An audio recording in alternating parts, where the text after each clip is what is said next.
I just wish I knew there was a solution. 3 words.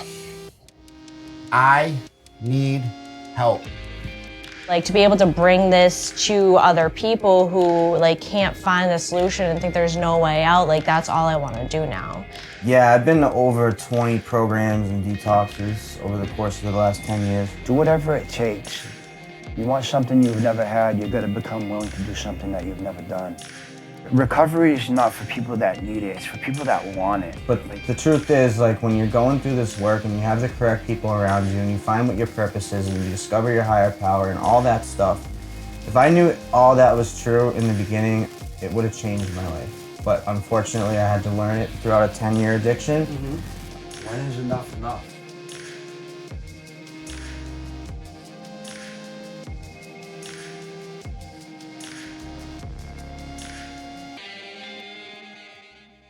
What's going on, ladies and gentlemen? Matty Pace coming at you live from the Matty Mo Show, the host, the most mojo, kicking off episode 778, ladies and gentlemen. That's right, episode 778, where life is truly great. But if this is, however, your first time tuning into the Matty Mo Show, thank you for lending me your ears and attention. Second off, hop into the iTunes podcast section where you can subscribe to the Matty Mo Show and have every episode up there for free listening download. You can also hop on to mattymoshow.com for your one-stop shop and daily entertainment and everything dope. You can get to any and all my shows from up there, as well as any platform I'm listed on, both audio and visual. So go check it out, baby, mattymoshow.com, where you can also subscribe and become a member all for free. That's right. Now, without any further ado, it is my distinct honor and pleasure to deliver straight to you episode 778, where life is truly great, because I am joined today by my man, a friend of mine, someone I share a good history with. We've known each other for years, man. Mr. Derek Quirke right here, baby. You already know what it is. You know what I'm saying? So good to be here. Thank you. We are in Revelations Recovery Home right now, aka Joseph's house. You know what I'm saying? Shout out to Joseph. Yeah. You know, shout out to Joseph. But this has been a long time coming. So episode 778, and by the way, entitled Revelations Recovery. This has been something that we talked about, you know, a couple years ago. I remember. And it didn't happen, you know, and I believe it didn't happen because it led us to this day right here in this house, which is absolutely phenomenal, by the way. I just want to throw that out, man. Your vision, how it's coming to life, and just the people you have here, who you're surrounded by, it's just amazing. Now, going way back, because, you know, like I said, we've known each other for a long time. Just so crazy growing up, you know. Got your cousin Dan, going all the way back to Derry days. I remember you coming up, hanging out, balling out, having a great time, man. It was always fun. It was always a blast. And, you know, then there was a stretch of time where we didn't see each other like we used to for a few years there, for a while, for a grip.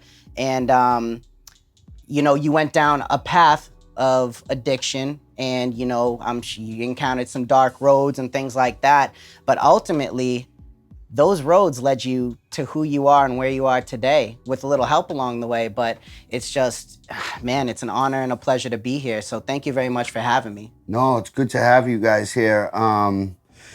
Yeah, man, I mean, we do go way back. Way back. I mean, back in, you know, Derry, when my cousin grew up, my cousin Danny's been like a little brother to me, you know. Forever. And, you know, I love that kid. I don't get to see him as much as I used to, but, you know, I'm really excited. He, you know, he got married, having a baby. Yep. And, Shout out to Dan. Yep. Shout out to Quag. Shout out to Quag.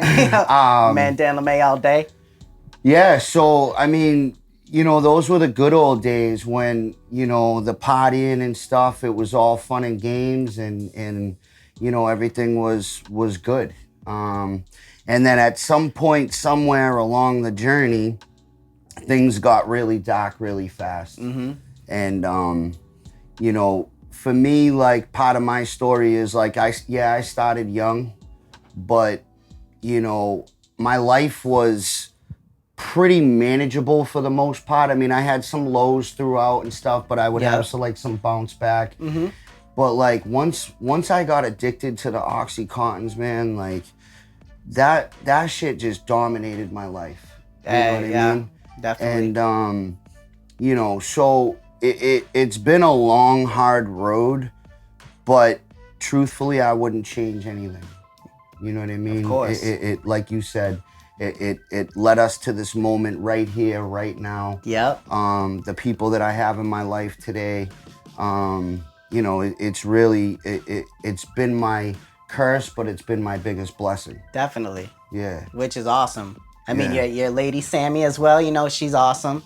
She's Yeah, great. she is. I mean, Yeah. you guys are like a power couple, the dynamic duo. Yep. You know, as we're gonna get into, you guys will meet Sammy in a little while, but it's just, like you said, what a road. You know, what a history you have, what a story. And it's one that I've definitely been wanting to get on this show and share with the world for a long time. So I'm just so excited you're here, you know? Likewise, man. It's just awesome. So Revelations Recovery, I mean, we have a little bit of the backstory, you know what I mean? But you had a lot of success in business. You know, you were making great money. You were doing your thing. You were living it up, having a great time. You went down the Oxycontin path, which, I mean, it was an epidemic for a long time. Yep. And people are still getting hit hard. And you worked your way through that. And I know along that road, you had to face a lot of demons. You had to face a lot of truths and things like that. But what would you say is one thing that's helped you out tremendously on getting to where you are today, working through all those motions? Yeah, that's a very simple answer. Is I stopped fighting this thing, and I asked for help, and you know, I tried all these different ways to try to like stay clean, because I think that's the biggest battle for most addicts is like, you know, we all know how to call a detox and do a bed search and all that, and you know, getting clean, that's the easy part, and that's what we practice and preach here. It's what am I doing after that? Yeah. Right? Now you've, you know, the way I understand this today, due to the 12 steps, I'm a product of the 12 steps. You know, it is the first and only thing that has thoroughly worked for my lifelong problem, which has been me. Okay. The drugs was not my problem. Alcohol was not my problem. I was my problem. I was ill-equipped for life. I was riddled with fear, anxiety. I was so worried with what you thought of me, what, you know, the world thought of me, how everyone perceived me. And I think that as I started to fall further into addiction, I started to lose myself more and more. Okay. And, you know, for me, this last time around, it's funny because my cousin Danny was working on a job with me. You know, I had some clean time, which is a lot different than being in recovery. Okay. It's night and day for a guy like me. You know, and I'm the guy, I just like to clarify, I'm the guy they talk about in the big book, the real alcoholic, you know, the guy that once I start, I cannot stop. Yep. And once I stop, I cannot stay stopped. That's the trick right there. Right. And, you know, I know today what all that mumbo jumbo means. Yeah. But I didn't for a long time. I didn't understand that this thing is so much deeper than just not picking up, right? And, you know, when I stopped fighting it, I had to surrender. I had to find acceptance for what it is, who I am. Yep. And I had to put in some serious work on myself. And, you know, nobody wants to look at self, you know. And some of the stuff that I had bottled up and collected over the years that I had stuffed down or that I had masked with a substance, now all of a sudden, you know, you take away my solution, which is the drugs and the alcohol, and now I'm stone cold sober and I'm left with self. And after being so numbed by drugs and alcohol, it's like, how do I deal with self? Right. So I think one of the scariest things that one person, I hate the term addict, but one person that is in addiction, suffering from addiction, I think one of their most fearful moments is looking into the mirror. Yeah. And not knowing how to handle the person that they see. Yeah, no, that's a fact, because, you know, when you're in active addiction, like, no one ever chooses to shoot heroin. Exactly. You know what I mean? No one ever like when they're going around the class in kindergarten asking what you want to be when you grow up, no one says, I want to be a heroin addict. Yeah. You know what I mean? Yeah, exactly. you know, and it's just, yeah, it's a series of decisions that I made growing up, and either you got this thing or you don't, and you're a perfect example. You know what I mean? Yeah, you know, thank you. when we were in our younger days, you were around all that stuff. In the you know? excess, yes. And you know, I've come to the realization that, you know, I have this thing and I needed help and I have to treat it, right? You know, so it is what it is. I love my life today, man. And it shows. I love it. I eat this, sleep it, breathe it. You know, my whole life has become involved and wrapped around recovery. And I believe as an addict in recovery that my life truly depends on this stuff. You know, if I get away from this, I'm in trouble, you know? Yep. And that's just what it is, you know? So it took those dark roads to lead you to a bright path now, and also to help other people along the way like you do. Because, I mean, ladies and gentlemen, I kid you not, this man is not just the guy out here talking, trying to sell a business, you know, not trying to sell you to come to a sober home and things like that. That is by far not what it is. And he will give you the shirt right off his back. I mean, we are going to be talking to CJ. We'll show you CJ in a little while. And I mean, talk to Ryan, another member in the house that I got the pleasure of meeting and just talking to. And I mean, never met the guy, but at a drop of a dime, you were on the phone with him because he was talking to one of your buddies as well, a mutual friend. And he said, "Don't worry about it. I'm coming to get you. Where are you?" Yeah, one of the residents in the house knew him and had just checked in on Ryan, and Ryan was not in a good place. He said he was living on the streets for He a was. few days at the time. And it's cold out here in New England, man, especially Kingston, Mass, where Revelations Recovery is based out of. It gets chilly out here. Yeah, man. So, you know, I said, look, just put him on the phone and let me talk to him. Where is he? And, you know, he was at some McDonald's out in Taunton and he had nowhere to go. And, you know, he's been sleeping outside and, you know, he seemed like a really good kid, like most of us are. Definitely. Right? You know, and I went out there and grabbed him with Sammy and we brought him in the house and he fit right in the first night he was here, and he got to meet all the guys. And, you know, the guys in the house are so important because it creates an energy, it creates a camaraderie, a brotherhood. Definitely.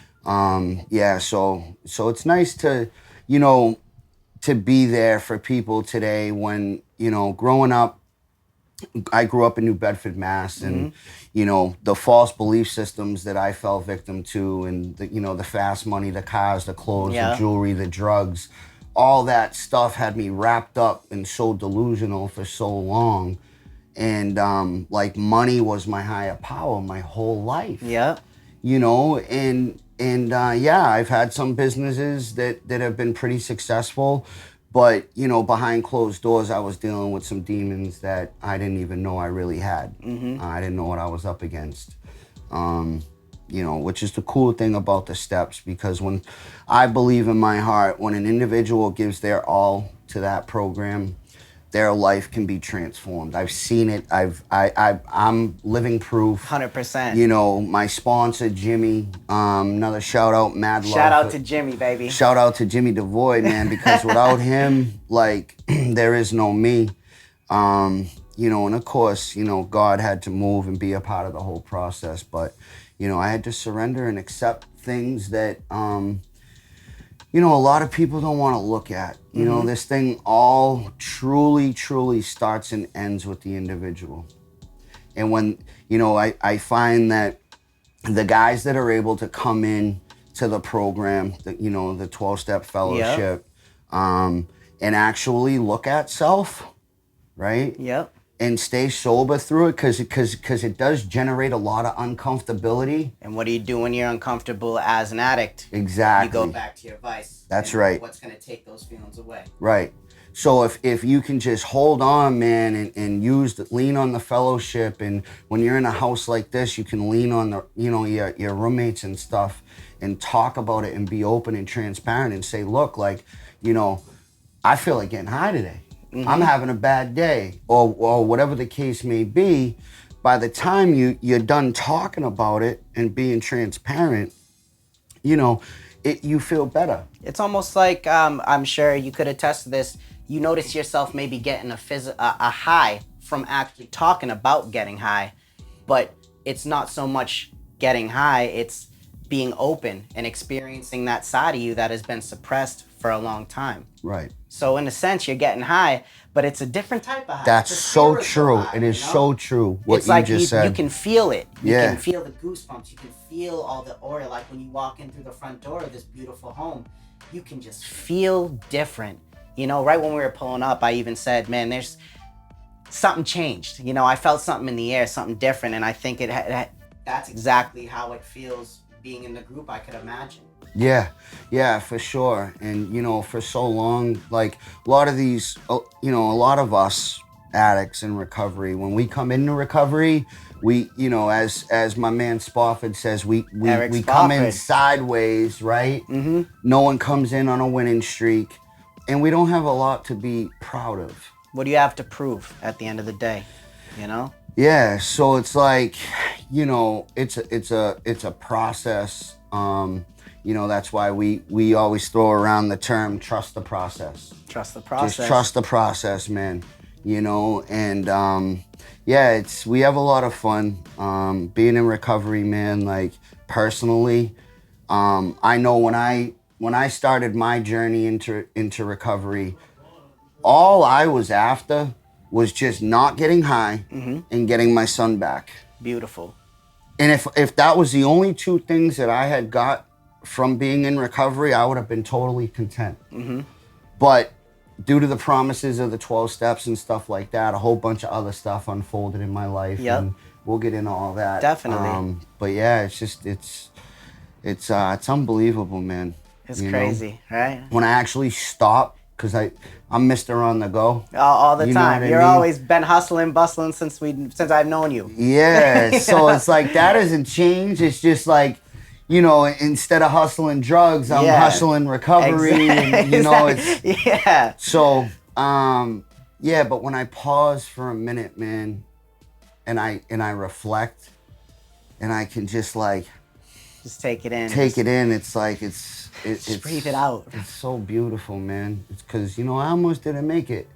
You know, I almost didn't make it, and yeah, it's recovery is you have to experience it. I can tell you how beautiful my life is and all this and that, but you know, it's designed to be experienced, you know? Definitely. And like you said, going through the addiction is when you really, truly get to understand and be grateful for that. And I think that a lot of us are addicts in our own way. You know, whether 100%. it's not drugs or alcohol, it's like I was having a conversation with my man Ammo out here making all this magic happen. I mean, even cell phones, the gym could be your addiction. Yep. I mean, you could have a number of things that is an addiction for you that even if you kind of took those 12 steps mentality and put them into that in your own personal life, you'd be able to experience the same feeling of gratitude and gracefulness that you experience on a daily basis, I'm sure. Yeah, you mean, you hit the nail on the head. I mean, everybody's addicted to something. And you know, the reality is I was an alcoholic and an addict way before I picked up a drink or a drug. You know, I played soccer as a kid alcoholically. Mm-hmm. You know what I mean? I rode my bike alcoholically. Yeah. Like, there's all these things, like, and over the years when I would try to, like, stay clean and sober, I would start, you know, gambling alcoholically. I would start having sex alcoholically. Yeah. Right? You know, and it's just, you know, the behaviors, that's one thing that I love, that I take a lot of pride in at Revelations that we do, is we do so much work on the behavior part of things. Mm-hmm. And, you know, we run a lot of like self-realization groups, which is not really being done. Okay, so that's something a little bit different that your house, your Revelations Recovery has been doing that is a little bit different than a lot of the places around. Yeah, for sure. And that's something that was, you know, my sponsor, Jimmy, started hitting me with a lot of self-realization reading material. Okay. Like Eckhart Tolle, Power Now, and you know, all sorts of books I've read. And I'm not a reader, but these books that he would give me, I actually would read, and I would digest it, and it helped me so much in my journey. You know, it was just another thing to add to my recovery in addition to the steps. And so we do a lot of that stuff too here, which is pretty cool. I mean, your program's amazing. I mean, even talking to some of the residents you have here, then they've just been so impacted differently here than they have been in however other many homes they've been in, whether it's been 5 homes, 10, 20. I mean, they say what you're doing here is completely different, and I love the model that you have, and I can't wait to see it blossom, and I can't wait to see other I don't want to call it businesses, but recovery homes. I want to see them take part in doing something similar, in a sense, where they see your success, and they see that your success isn't in wealth, but it's in helping other people. And shout out to Ryan as well, the 365-day recovery, sober living, 300 a year. Ladies and gentlemen, I know a year may not seem like a lot, but someone in a shoes like that, coming from a hard road. I mean, you're 4 years now. You and Sammy, 4 I'm years. coming up on 4 years. Coming up on 4. She hit her 4. You get ready for Sammy. I mean, it's just so beautiful. You've seen the success work with this young man, and I can only imagine how that makes you feel. Yeah, I mean, I got goosebumps, man. Like, you know, like, I love Ryan Carey, and we call him 001, because he was our very first resident to ever walk through Revelations when we had the Situate house. And, you know, Ryan literally was with us for just about a year. You know, and now he's, you know, living with a couple of sober guys and doing his thing, and he's actually sponsoring one of the residents here. And it's, you know, Ryan is one of the highlights of my recovery. You know, and I think it's a little different. You know, we take on these guys that we sponsor, right? But the difference with Ryan was I actually lived under the same roof with him for a little while. So I was seeing him more regularly. And, you know, to be able to just watch his transformation, and, you know, just to do a quick screenshot for 365 days, from day one to when he came to us to where he is now. I mean, when you guys pulled up, he was pulling out of here. You know, and he had just picked up one of the guys here, and he's doing the deal, man. And he is a true power of example to the steps. He did it the way it was laid out, you know, which is the way we dish it out to these guys. We don't put our own trust in the process, you know, and taking all the suggestions, man. Like, that's one thing, like, you know, I'm not one for like patting myself on the back and feeding the ego and all that. I did enough of that over the years. But the one thing in recovery that I did pretty perfect, besides not get high yet, right, is take my sponsor's suggestions. There isn't anything that he asked me to do that I was like, yeah, no, Jimmy, I'm not going to do that. I'll do this, this, and this, but I'm not, like, because he had what I wanted, you know, and it's paid dividends. And the guys that are able to take suggestions are the ones that usually succeed. You know? And like you know, it's tough to talk about sometimes about the ones that don't want to follow that, or that you have to kind of you got to ask them to leave in a sense, but you don't want to let go. You want to put them somewhere else that maybe they'll be a little bit better off in. I know we talked a little bit about that before, where it is tough, though we praise the Ryans of the recovery world and yourself. There are those that a lot of addicts, they go back down those roads after a month or 2, 3, even a year, 2 years of being sober, and then all of a sudden it's like, man, you hit that wall again. And I can only imagine how it must feel on your end, in that sense. It's heart-wrenching, man. Like this working in this field is not for everybody, even though everybody wants to work in it. Yeah. You know, there's some people that work in this field that I like to refer to as liabilities. You know, but we try to stay true to our calling and do what we do. Yeah. You know, it's heartbreaking, man. Like, you know, to have somebody, you know, that to come to here and stay with us and see him transforming and getting his family back and getting the job and getting his relationship with his higher power and stuff. And then, you know, they take their will back, you know, and they fall off. And, you know, it's hard. It's hard. Everybody knows somebody that's either in active addiction, that has lost their battle to active addiction. I mean, my best friend over there. Yeah, I saw him. Yeah, you have his on your desk. I saw you the know, picture. Yep. Mario Valenzuela, like he was supposed to be my partner in Revelations. You know, according to me and his conversations we were having. And, you know, and he, you know, he's not here today. And you know, it was really when that happened with Mario, I was working inpatient in the field, and we were working on putting Revelations together.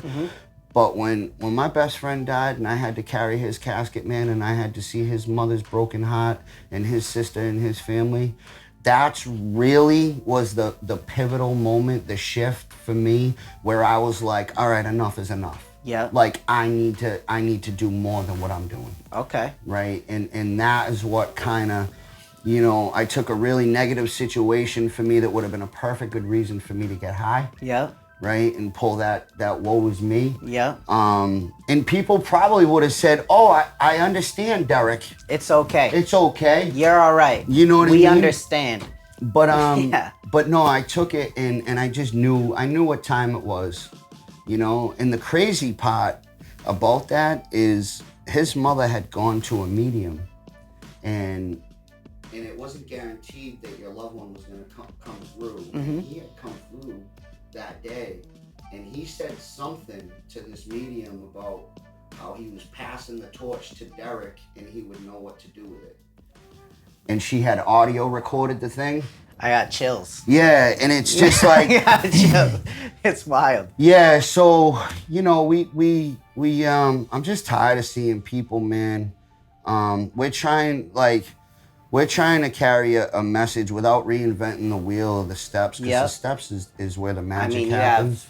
I know you guys can't see it, but on the website, I mean, you can get to this where there's just, you know, what's included. A nice rundown of everything, including the 12 steps, and just, I mean, you have so many great things here. Yeah. That is just beautiful for so many people to try to overcome what is holding them back, which is ultimately themselves, as you said. Right. Yeah, because, you know, the way we designed this was through our own personal journeys, trial and error.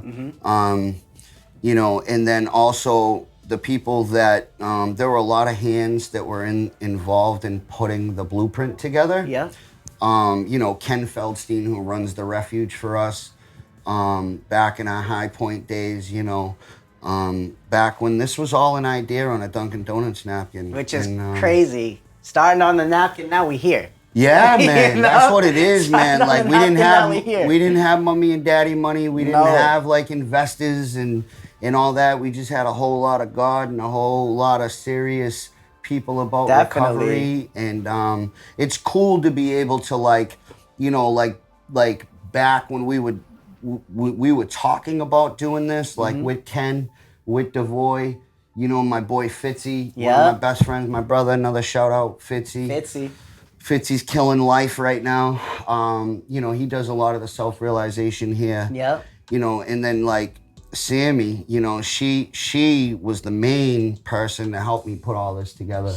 But what we did was we just looked at different programs around the country, right? Mostly focused in the Commonwealth in Massachusetts.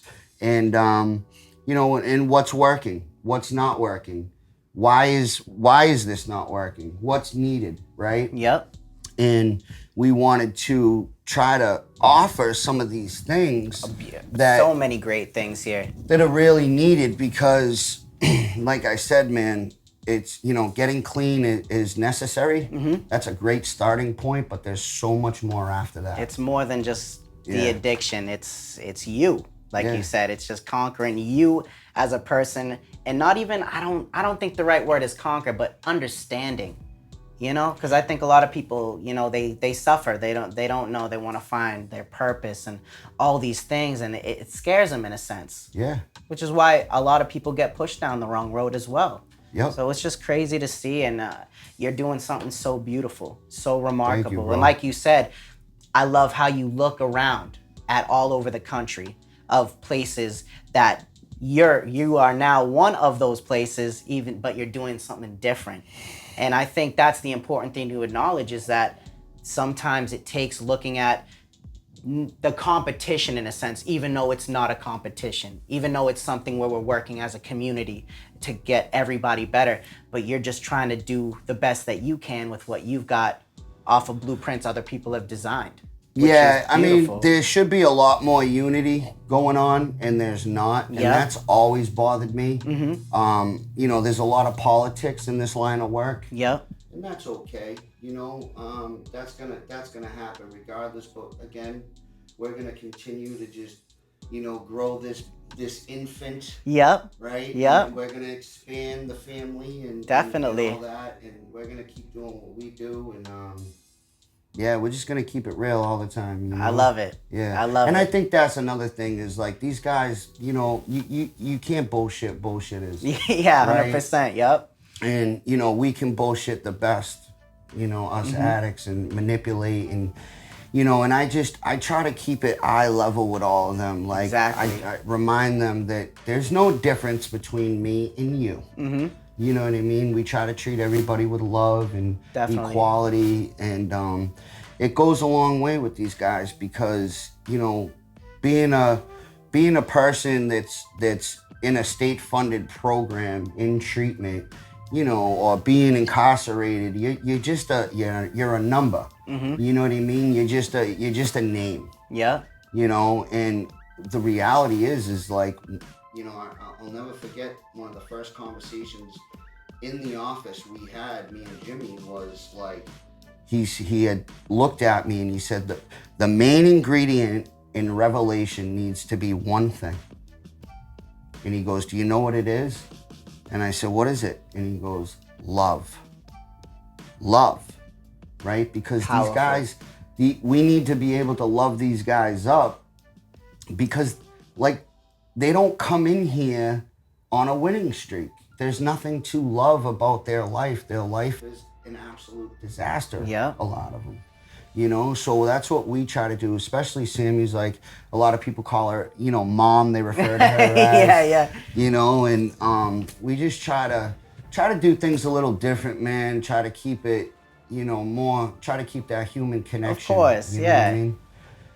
So yeah, it's all good, man. It's all good stuff. I love it. Yeah. I love it. And I love another thing too. I mean, you mentioned faith a lot. And I know that from a view as someone who's trying to get over these battles, we had talked, and I remember you mentioning about faith, but not necessarily just faith in God, but everyone has a different type of faith. And it's about learning where to put that faith or find faith in that is going to help you become stronger as an individual, whether it may be God, meditation, things like that, even yoga, for instance.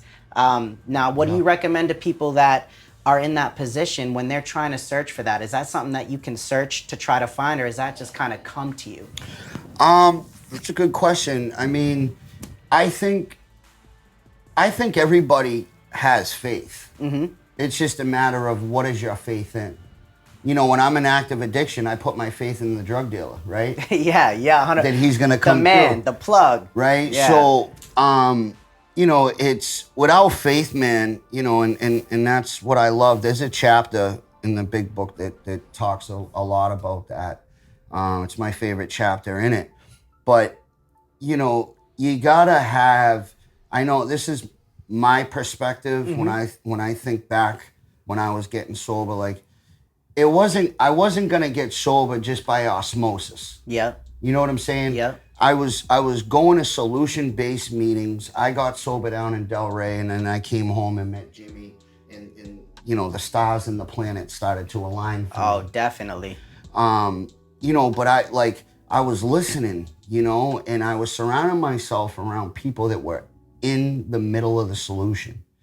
And water seeks its own level, right? Yeah. So, you know, I knew that if I just kept on hanging out with people like Jimmy and Paul Spencer and, you know, all these other people that are so proactive in recovery, that eventually it would pay off. And as my life started to get better, man, like, yeah, I started to build faith, but I was never the guy that was like mad at God. Yeah. I had always believed in God, but the difference is there's a huge difference between faith and belief. Oh, okay. You see what I'm saying? Definitely. Like faith is the practical application of belief, Okay. right? Yeah. So like believing in God has never kept me sober. Just believing in God, right? Yeah. But having faith in God has. Trusting and relying on this power. Trusting the process. Trusting the process, you know. And yeah, my faith grew. I think it does come over time, and it grows. And the more that I feed the spirit, the more it grows. Beautiful. You know what I'm saying? It's Well, like yeah.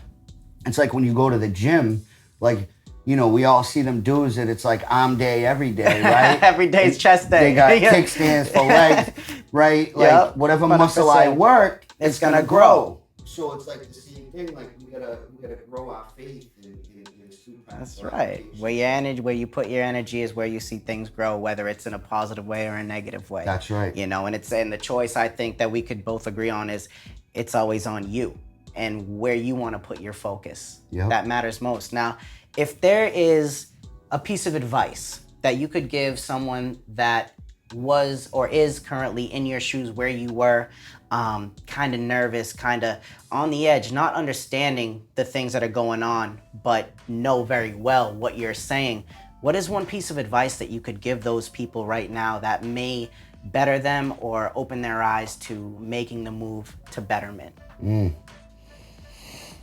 3 words. I need help. Once I said that, I could never do that. Those were the 3 hardest words I could ever say, right? Yep. And those 3 words allowed me to get the help that I needed. I had to be put in a position where I had to look at certain things in my life to actually acknowledge that, like, hey, maybe I do need some help, you know? But I fought it like most of us do. Yep.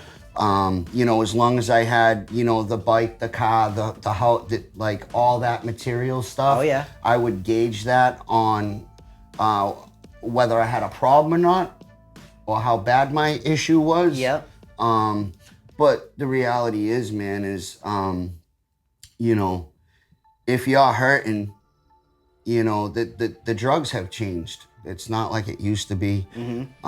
People aren't even getting high anymore. People are just dying left and right. ODing left and right. And yeah, I mean, you gotta ask for help. You know, you gotta ask for help. And I know it's hard to do that because there's a lot of, this thing has a lot to do with pride and ego. Yep. Especially men. You Oh, know, we're the worst. Men are so stubborn and you know, manly men and Yeah, right. help and, Yeah, got my ladies back on that one. you know, and it's just like that shit kept me sick for longer than I needed to, you know. Yep. Um, So once you surrendered your ego, yeah. and then you also opened up to say, I need help, those 3 words, that's when just life changed forever for you. Yeah. I mean, it was. Don't get Kinda, it twisted. yeah. Don't get it twisted. No, yeah, it's not it was not a little fairy tale. It was a little forced treatment, yeah. courtesy of the Braintree Police Department, but in DCF. But Yeah. you know, it's I got mad love for them, and You know, that's the type of addict I am. That's what it took for me to stop. Like, Yeah. I don't willingly walk into detox and go, I need help. Yeah. You know? Which is a good thing for everybody to know, though, that it's not a fairy tale thing and that it is very difficult, but it becomes easier the more you surrender your ego and understand that it's okay to have an issue. It's okay to have a problem. But now it's time to, what are we going to do to fix this? Exactly. I don't think anybody struggling with addiction is gonna have a shot at recovery without surrendering. Definitely. And most of us, you know, due to the nature of the disease and what how it wires my brain to operate, it leads me to believe that I can, you know, use this time differently, or I can manage better next time. Just do a little now and then I'll do a little then, I'll be fine. Yeah, I mean, when they say it's cunning and it's insidious and baffling, like, I love those words because that's exactly what this thing is.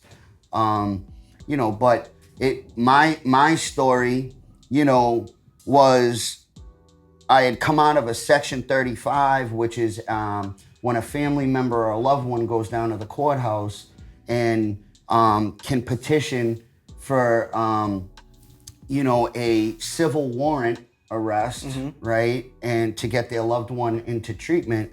I had come out of a section in 2012, and it was an aha moment for me. And I knew that I had to address some things, but, you know, I'm not going to go to those meetings and I'm not going to do those steps, right? And I didn't know what I was up against. And, you know, I willed my way through almost 3 years of sobriety, and I was working with my cousin Quirke at the time. He was wiring a basement for me, and I'll never forget that night because I remember saying to him, let's go to the 99 and get boneless buffalo wings. And like, the reality is, and it's not his fault, he ordered a beer, he tells the waitress to get one for me, and I denied it like 2 or 3 times. Yeah. And then finally, I was like, all right, just one. Just one. And I meant that. And when she brought the beer over and I put it in me, I had like 5 more, you know. Then we're doing Patron. Then we're doing other things. I know how those nights go, yeah. And next thing I know, I went into the 99 for boneless buffalo wings, and I'm leaving with a 14-month heroin habit. Like that. And then like I get arrested at the end of my run, and you know, my buddy Pierce talks about prevenient grace, right? Pierce from Granite Recovery. And prevenient grace is the grace that comes before the grace. Okay. Right? Where it's like, you know, in that jail cell, I was just at so much peace. I can't even explain it. I knew my run was over. I did not want to be living the way I was, and I just couldn't stop, right? And, you know, I wasn't surrendering completely. Yeah. My brain wasn't allowing me to surrender. And, you know, but the jail cell did. Yeah. Yep. Right? Because where else are you going to go? And I was either going to section myself, or I was going to try to get myself into treatment somewhere. And then that's where the opportunity came to go down to a place in Delray, which is where I met Rabbi Jenny. You remember me telling you about her? Yes, I do. She's flying in next week. That's going to be so dope. So cool. But yeah, it was a struggle, man, in early recovery. And even still, coming up on 4 years, there's some days that, you know, I haven't thought about using in a long, long time. Yeah. It's been a long time since I've wanted to get high. You know, but just because I'm in recovery and I have a beautiful relationship with my higher power, you know, it doesn't make me exempt from life-on-life term stuff. I just deal with it differently today. And that's what the steps have taught me, is how to be able to deal through life, right? And show up for people and be accountable.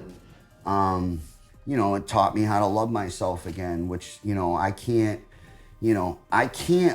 it's hard for me to show true love unless I actually love myself. I think that goes for a majority of people Yeah. For sure. Yeah, And, it's and for everybody. trying to find love in someone or something else, and all along that love is inside of you and allows you to love more when you meet somebody. Yep. I couldn't agree more. It's beautiful. Yeah. It's like crazy. It's like Kanye West is my beautiful, dark, twisted fantasy. You know what I'm saying? Yes, sir. It's just nuts. But that, I mean, jeez, it's true. Yeah. And it's just beautiful. It's beautiful to hear you be able to talk so openly about it as well, to share your thoughts and your ideas and everything about it, because it's something that I think a lot of people like to talk about with their friends. It's something that a lot of people like to judge, especially. Oh, and, yeah, big time. That's the thing right there, the judgments and the accusations and the negativity towards it. Well, also, I think in fairness to a lot of the people that love to air out their opinions on this whole thing of addiction, they're just really uneducated. A little confused. Even some of like my family was uneducated. Like they just didn't know, right? Yeah. They would say things to me like, it's a choice and this and that. That's the most common one I think I've ever seen or heard someone say. It was a choice. You knew what you were getting into. Yeah, well, that would indicate that it's a moral issue. And if it was a moral issue, I would make a pros and cons list on whether I should shoot heroin or not. And I would have my answer. Yeah, let's sit down and just draw one up real quick. You know what I'm saying? But the reality is it don't work like that. 100%. And then working in some of the local emergency rooms, man, like... that's where, not to cut you off, that's where, things really started to blossom for you as well. Yeah, it really did. The book says sometimes quickly, sometimes slowly. But for me, God came quickly, man. Once I surrendered, I was working in emergency rooms probably when I had no business working in there at 4 months sober. Yeah. Right? Don't ask, don't tell during the interview, But it was in those emergency rooms at the Arch program, which was through Brockton High Point. It was a state-funded program. It was one of them things where like the stars and the planets aligning again for me. Yeah. I was in the right place at the right time. I was their first hire, and and that's where I met my mentor, Cat Michael. Yeah. Who we will talk more about when we meet up with Sammy. Yeah. So it's just like that. Being in that hospital environment, dealing with it was a crisis intervention program, an overdose intervention program. It was mind-boggling because I'm usually the one that's overdosed in the hospital. You reverse roles. And not that long ago. 4 months. Yeah, my last overdose was April 8th, 2012. I'm sorry, I can't even speak. April 8th, 2016. Yep, 16. And 4 months later, I'm working in an emergency room. So that's the power of the step work in God. Which is beautiful. When we surrender to the process. And trust the process. Yeah. That faith that we're talking about paired with the belief. Yep. The faith will carry you, the belief will keep you grounded, right? Yeah, In man. a sense. So yeah. Before we transition, before we move into the other room and we get your lovely lady on camera with us, I'd like to ask one more question. And it's because it ties in so well to what we were talking about with people airing out their opinions very freely, no matter how good or bad they sound. How can someone, and this is a question that was actually given to me by my boy Piff. I want to put that out there, Piff, love you, dog. But he wanted me to ask this question where, how could someone that's not battling addiction, in a sense, benefit from the ideology of the 12-step program and recovery? Great question. So, to answer that simply, the 12 steps is simply a design for living, right? So my buddy Huey, an old timer, he always says this: whether you're alcoholic or not, the 12 steps will change your life, right? And because it's whether addict, alcoholic, whatever your deal is, the steps is a fact-finding, fact-facing process. Right? And there's a lot of work done on self. It's about stop pointing the finger, right? Yeah. I mean, I actually know people who aren't addicts or alcoholics. Yeah. Some parents of residents, some friends I have in the community who may have a loved one that's addicted, and they want to understand the steps, so they've gone through maybe like a quick back to basics or something. Yep. You know, but it's true. The steps will change your life, whether you're alcoholic or addict. It's beautiful. It's a great program. As you said, it's helped you tremendously and a lot of other people as well. I think it's a great thing. I think it's something that a lot of people could, once they kind of draw back the opinion of something they don't understand or are miseducated on, now they can start to learn, because you ultimately begin to learn once you stop trying to judge. Right. You know? You know, that acronym, HOW, honesty, open-mindedness, and willingness, right? And like, I tell these guys all the time, like, you don't have to understand the steps to work them, but you have to work them to understand them. Beautiful. You know what I'm saying? I definitely do. So, yeah, it's just like, I've seen it work in so many people's lives that, you know, it would have been extremely selfish for me to go through this work and, you know, have the life I have today and not give back. Yep. You know, I mean, that's my responsibility as a member of the fellowship anyways. Yep. You know, and for me, man, like, you had mentioned something a few minutes ago about like purpose and, you know, not a lot of people really know their purpose. Yep. And I didn't know what my life was gonna look like at the end of addiction or in early recovery. But the secret, I found out a cool little secret is for me, I landed in my passion. Mm-hmm. I didn't know I was this passionate about working with other addicts. And that passion led me to my purpose. You see what I'm saying? Yeah. So like, I understand today that's why I don't do the whole people pleasing thing. Like, I get it. Like, it just doesn't mean anything to me anymore. Of course. You know what I mean? Like, I know I am so confident in my calling, right? And when you're in your calling, like, you're in your calling, man. We doing it. You know what I mean? You're so comfortable in your calling. You know what I'm saying? And, We're just doing it. you know, and like Kat used to explain, when you're in your calling, you can operate at a different level. You just vibrate differently. Yep. You know? 100%. And yeah, so that's what it is, man. And if you don't know what your purpose is, that's okay. You know, figure out what you're passionate about, because your passion will lead you to your purpose. 9 out of 10 times, baby. Yeah. Yeah. 60% of the time it works every time. You know what I'm saying? Yeah. But that's what it's all about. I couldn't agree with you more. I mean, so if anyone's had any of those thoughts, we just tackled a bunch of information, a bunch of great points made, and, you know, special shout outs to a lot of people. And it's just a beautiful thing. I hope a lot of people out there, everyone tuning in right now, can really benefit from this and all the stuff we just talked about. And now it's time for us to venture into the other room, where we get to meet the other half of Revelations Recovery. Yes, you know, sir. one of the very moving parts, the glue per se to the mold of this. That's, you know, like your rock, and Big time. a woman who just hit her 4 years of recovery, which is unreal. But I won't spoil any more. What we'll do is we'll wrap this up, meet me over in the other room, and we'll see you there. Work.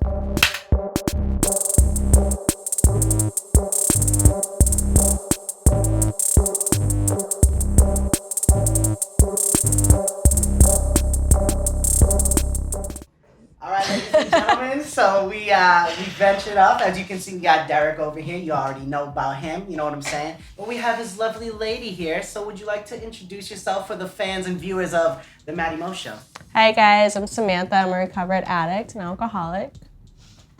And awesome. Thanks. Innovator, you know what I'm saying? Congratulations, by the way, on your 4 years. Thank you. 4 years sobriety, Yeah. right here. This man coming up on his 4 years. Mm-hmm. Your whole history, man, it like the two of you together, it's just, it's so unreal how it's come to this point of you two sitting here, being together, celebrating 4 years. Just, I mean, how was Florida? You know Amazing. what I'm saying? Yeah, right? That's where Warm. the next Revelations recovery is gonna be, am I right? You know, Yes. right Yeah. on the beachfront. God willing. Oh, hopefully. I Yes. don't see you guys can accomplish anything. I'm a firm believer in that. I mean, you've built a great place here for people to get away, but also to find themselves, which is awesome. So shout out to both of you. And my man Derek, man, he refers to you as the glue. You know what I'm saying? You're the mold. You're the rock, and it definitely shows. So what's one thing that this house and creating this with Derek has done for you personally? Personally, I mean, it's helped me a lot in growing in my own recovery. Being able to be next to him, he's been such a strong figure in my life and in my recovery, that like being able to create this house with him has just helped me so much. We can get into the subject of Kat and how that one woman really brought you guys together in a way that you created the dynamic duo, you know? And would you like to give us a little light and shed some of that on us on how she impacted your relationship and still does until this day for the recovery world? Yeah, so I met Kat in 2013 when I went to detox for one of the first times, and she ended up being a huge part of my life. I ended up finding out down the road that she knew my family for like 15, 30 years. So crazy. It was crazy.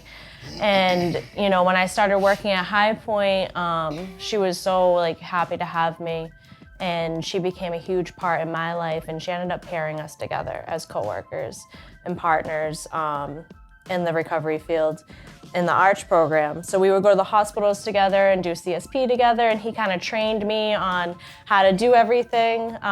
Leader. Yes, exactly. And then from there, she kept us together and kept us strong, and she would have meetings with us and just encourage us to keep going and keep doing what we were supposed to do. And she just, like, after her passing, like, we were looking back and we found out that, like, she put us together for a reason, and she said that to us. You know, that I put you two together for a reason. And we found out that it was more than just working in the field together. That's so know? crazy. Yeah. So beautiful. It is really nuts. I mean, how just things line up in life. You know, I mean, even when you go through the dark times, the tough times, in a way they're to be celebrated once you overcome them, because just like what you guys have done, you've created a model of something that is foreign to a lot of people, and some people are afraid to partake in that, but you've done an excellent job, and it's no wonder as to why Kat paired you guys up together. You know, I mean, you guys, the dynamic duo, baby, you know what I'm saying? Yeah. So let's fast forward a little bit. So you guys were working together a lot and things like that. Now, how did the evolution of what you guys were doing as a team at Brockton High Points carry you more into now Revelations Recovery? Well, we saw like what other sober houses were doing, and like we wanted to open up a sober house. This was his idea from the beginning, from when he first got sober down in Florida, and he kind of brought me into it with him, and I agreed. Like, what we wanted to do with the 12 steps like wasn't really happening at many places, and we wanted to kind of combine like what we learned, because I went down to treatment in Florida as well. Was it Delray as well? No, I went to Pompano in Fort Lauderdale. Okay. I went to Banyan down in Pompano. Okay. And we kind of wanted to combine that like treatment idea with the 12 steps up here, and take like little pieces of where we went and just put them all together, you know? So it kind of just, we would, after work, you know, go to the library and sit down and just create this master plan. And it took us, I don't know, a year, 2 years Yeah, over a year. to write it Of together. working yeah. on it and just trying to manifest it, and you know, we literally breathed this into reality. You know, and you know, it didn't happen on my watch. There was a lot of struggle due to the stigma, trying to rent a property and just being told no after no after no after no. And you know, it might have took 99 no's to get that one yes, but that one yes came, and you know, My life has never been the same. We were able to make this all this work that we had been putting in behind the scenes. Like we had the blueprint, we had the business plan. We just need the keys to a house. Yep. And I gotta give a shout out to my boy Mike O'Malley. Mike O'Malley, baby. Love you, Mike. Love Mike forever and a day. You know, I've been telling Sammy, something had been speaking to me to call O'Malley. Yeah. And, you know, Sammy was like, you know, have you called him yet? And this and that. And finally I called him and I vented to him and I downloaded a bunch of my shit on him. And and he's like, all you need is the house. Like that's it. It's like it was nothing. And he's like, you know, O'Malley, I think in his past life might have been a made man. Yeah, I remember talking about this. Cap, Yeah. the, Very like classic. Kiss on the cheek. Yeah. And you know, and he made a phone call and same day, next day we had a showing, walk through, and you know, we shook hands, made a verbal agreement. The next day after that we had a formal agreement. And then within 3.5 weeks we had a grand opening. And you know, I like to stress that point because, you know, at that time, now that we got the keys, we had a new set of problems. Where did we get all the furniture? Yeah, right. Right. We got what we wanted. Now what do we do? Right. And you know, we got so much support.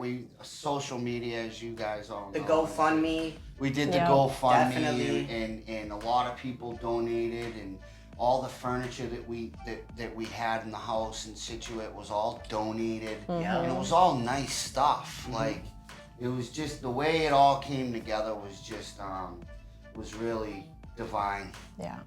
You know. It's and, beautiful. yeah, and then the rest is history. You know. We had the blueprint, we had the model, and we've changed a few things. I think, you know, last year was like my rookie year, right, so to speak, and it was learning the business, and Yeah. you know, it was a huge learning curve, and you know, now I think, you know, we got the house in Kingston about 9 months after we got the Situate house. Yeah. And we were coming up at the end of our lease for Situate, and you know, me, Samantha, you know, and a couple other people who opinions I value, that are a part of this, that don't get a lot of credit. You know, we talked about it, and we made a business decision to let Situate go. Yeah.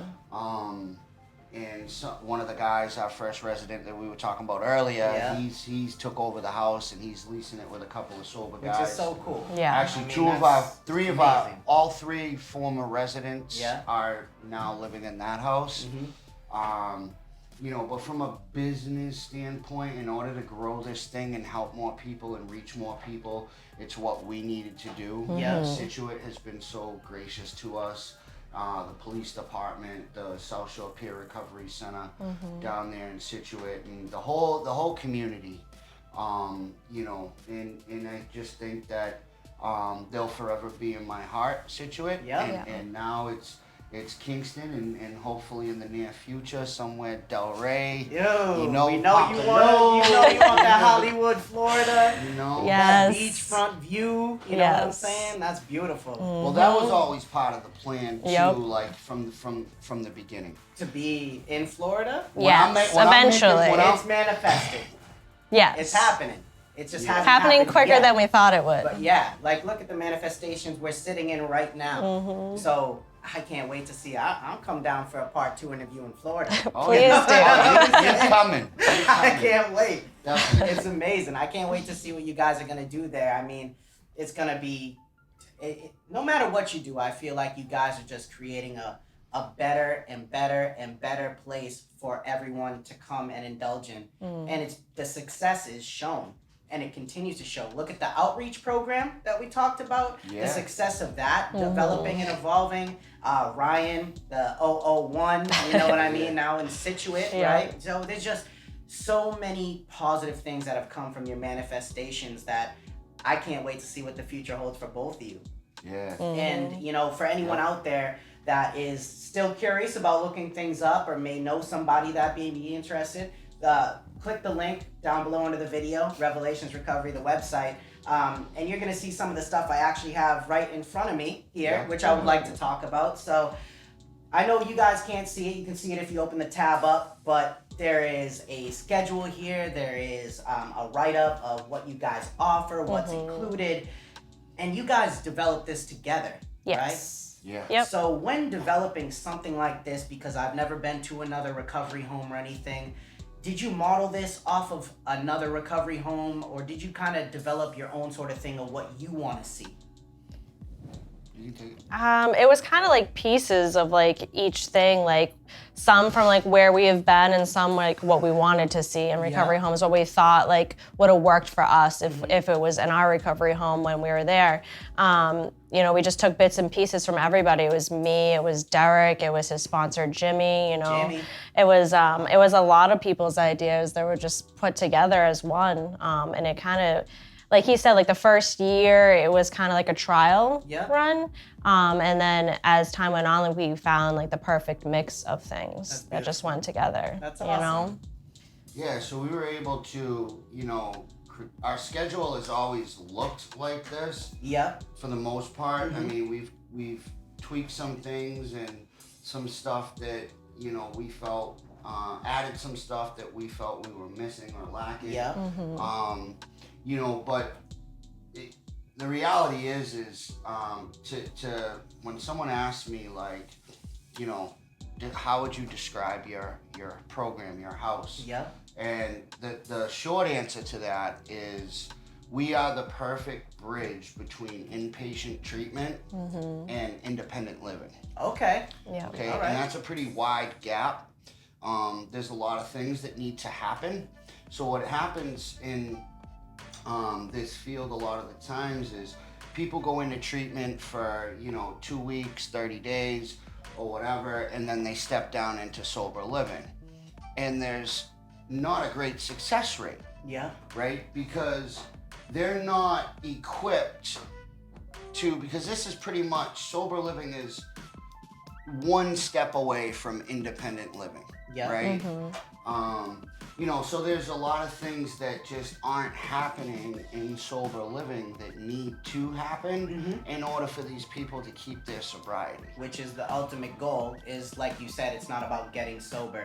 It's about everything that comes along with it after that. Right. Which drives you. What's gonna give you that purpose that you know is there? How is it gonna, you know, relate into finding it and things like that? Exactly.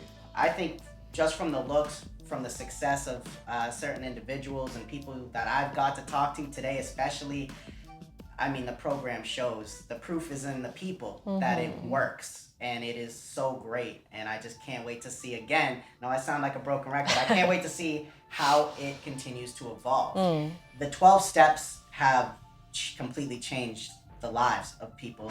You guys being two of them, Chad, CJ, like so many people.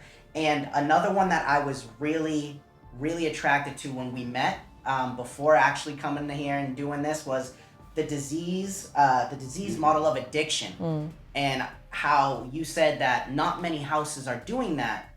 And I just want to expand on the importance and the power that program has for people. So could you break that down a little bit for us of what that entails? Yeah, for sure. So the disease model of addiction it's done on a dry erase board. And my sponsor Jimmy was the first one that ever showed it to me. And when I saw that was a huge pivotal point in my life. My eyes started to open up a little bit. And I didn't understand it then like I do now, of course. It took time to, you know, really absorb that and you know, so now I use it as a tool in the house, and there are some houses that do that. But the bigger issue is you're not seeing it in treatment. Right? How come? God forbid some people get well, right? God forbid. God forbid. Yeah, God forbid. So the reality is they don't want that in treatment, because when I speak to people in an arena where people are not addicted, like Learn to Cope, shout out Joanne Peterson. Joanne. You know, that's a support group for family members who have loved ones that are addicted, right? When I do the disease model for that crowd, they get it. And things start to make sense to them. So what do you think happens when I teach that to someone that actually is in active addiction? They get to see the mechanics. Yeah, the whole change. Right. And it simplifies a very, very complicated brain disease in a few columns. You know, and then there's an extended version that my buddy Pierce does for the family members and what happens to them when, you know, like my mother, for example, when Derek's in active addiction, how she mentally obsesses and how she develops compulsive behaviors and all that. And I feel if somebody can really, really grasp that disease model, then they're gonna start to gain momentum.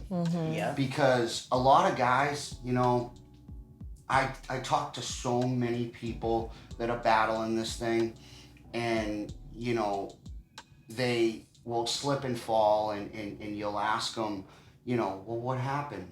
And their answer is, I don't know. I don't know. And that's the God's honest truth, because that was my truth for a long time. Is I didn't know why I would keep doing the things I was doing, right? But once I understood what I was really up against, which I talked about earlier, the steps are a fact-facing, fact-finding process, right? I can't send, you know, a painter to go do a roof repair. Perfect sense. It's not going to Makes get the job sense. done. So, a lot you know, of leaks. it's hard to kind of fix the problem if I can't diagnose it properly. You know, so that's one thing we're trying to do here, and the disease model allows us to do that. Which is beautiful. Yeah, it's a great program. I mean, and again, how we talked about in the 12 steps, we talked in the other room of how someone not battling addiction per se in drugs or alcohol can benefit from the ideology of the 12 steps. 100%. Yeah. I think the same stands with this as well. Like you said, a lot of the times, I remember when we talked a couple weeks back, you mentioned the parents in this room and how they become affected. Yeah, I mean, what I usually try to do is, you know, it's totally optional and up to the, you know, the individual, but a lot of the times when I bring guys through the disease model, they'll come up to me after group and ask if I could bring their parents to it, or their wife, or their loved one, or whoever. And we're more than happy to do that. And we do that. And then, you know, because just like in active addiction, when one person uses, the whole family suffers, right? Well, it's the same thing in recovery. When that individual recovers, it also affects the family in a positive way. So where there's so much disconnection associated with addiction, we want to, part of the process here at Revelations is to get these guys to a point to understand themselves, right? And understand what they're up against, and lead them through the work, but also to help them mend these relationships that have been, you know, torn and tattered and all that. And you know, it's truly a one day at a time process. And but, you know, being an addict myself, you know, we love instant gratification and we want things back right away. And unfortunately, I have to remind everybody that, you know, it took years, for the most part, of a series of bad decisions that got you into the position you're in now. So, you know, what would make one think that you're gonna have your life beautiful within a month, 2 months, 3 months? It just takes doesn't time. happen like that. No, unfortunately. Like most good things that happen in life, they take time, and I find that bad things take less time. Yeah. That's right. You know? True. But you guys are here to lay down the mold on how to beat that, and more or less how to release that inner self that everyone has in there, you know? So that's a beautiful thing. Which asks my next question to you. What is something that continues to drive you in the commitment to this excellent program and what you have conquered as a reformed addict of 4 years now? This program saved my life. You know, like, I didn't choose to do the 12 steps. I went to a treatment center down the Cape that was just part of their curriculum. And that's where I started to have my experience through the big book of Alcoholics Anonymous. Yeah. So, you know, I wrote a 4-step in that treatment center and read a 5th. And like from there, like I got so much relief out of that like I never thought I would experience, you know, like I was the bottom of the barrel junkie, like that's just what I was for the longest time. And I didn't think I would ever get out of that. So like to be able to bring this to other people who like can't find the solution and think there's no way out, like that's all I want to do now, because I know there's a way out. And I see so many people who are broken who are just like, I just can't do this anymore. Yeah. You know, and I've been there and I've felt that way. So like, why wouldn't I want to bring this to people, you know? Definitely. So that's what like this is all about, is like, and that's what continues to drive me, is like, I just know like there's so many people who are suffering who need this. Definitely. You know? Yeah, you guys, man, yeah, you guys link. You know what I'm saying? And I love it. So we'll talk relationships, but not in your relationship sense. What I will talk about Keep my relationship out. We keep the relationship out my mouth. So, Derek, you clearly have a special connection and relationship with everybody that comes through that door. And you have been openly talked about as definitely, you're that dude. You know what I mean? These people, they seek solace in you because of how much you embrace your purpose and really do that. So that breeds a special connection. I would like to know also, through your eyes, do you have a similar but different connection with people that walk through the door as, let's say, Derek may have? Yeah, I mean, a lot of them look at me as like a mother figure. Yes. So sometimes it's hard to establish that connection at first because, you know, there's been a lot of pain with them, whether it be with girlfriends, mothers, maybe they miss their mother, whatever the case may be. So sometimes it's difficult with it being a men's house. Yes, yes. But for some reason, God has always placed me working with men. I worked at MATC, Men's Addiction Treatment Center. Okay. When I worked at New Hope, I was on the men's side, so I was working with all men. It just seemed to end up that way for some reason. Yeah. But I feel like the connection I have with these guys is just being able to be there for them, being able to listen to them, because I'm more of like the empathetic one. Being able to just nurture and be there for them in a different kind of way, while Derek runs the big book groups and does the steps with them and the disease model. Yep. I like to bring, which we're going to be bringing soon, is more of like a meditative group with like chakras and like stuff like that. Yeah, crystals, like that's my gig, which we haven't brought in yet, but we're going to be soon. So. Gonna sage the house? Yes, definitely. Most definitely. Beautiful, I love it. But that's what makes it even better, is you both do the same thing in different ways. And not that you have the weaknesses, but you both definitely know your strength. Yeah. And the two of you together are just a powerhouse. And that's why I believe, as a person from the outside, why this Revelations Recovery, why this program is just amazing. You know? So Thank you, bro. Of course. I mean, you guys deserve it. You know, you deserve all the good stuff that you get in life, for sure. You went down tough roads in order to get here. And I applaud you for even being willing to open it up to the community, the viewers, to everybody, because it really does. It moves mountains. You know, it changes people. Yeah. And change is, you know, it's one of those things that is constant. And that being said, where is the change in Revelations Recovery going? Where do you find yourself over the next couple years doing? Is it to continue to open more homes in like Florida, maybe ship out to Cali? You know, like what are some things that you would both like to accomplish in years to come through Revelations? I can tell you that when this was all an idea on a Dunkin' Donuts napkin, Love it. and we started to put the pieces together, that you know, I did a 1-year plan, I did a 3-year.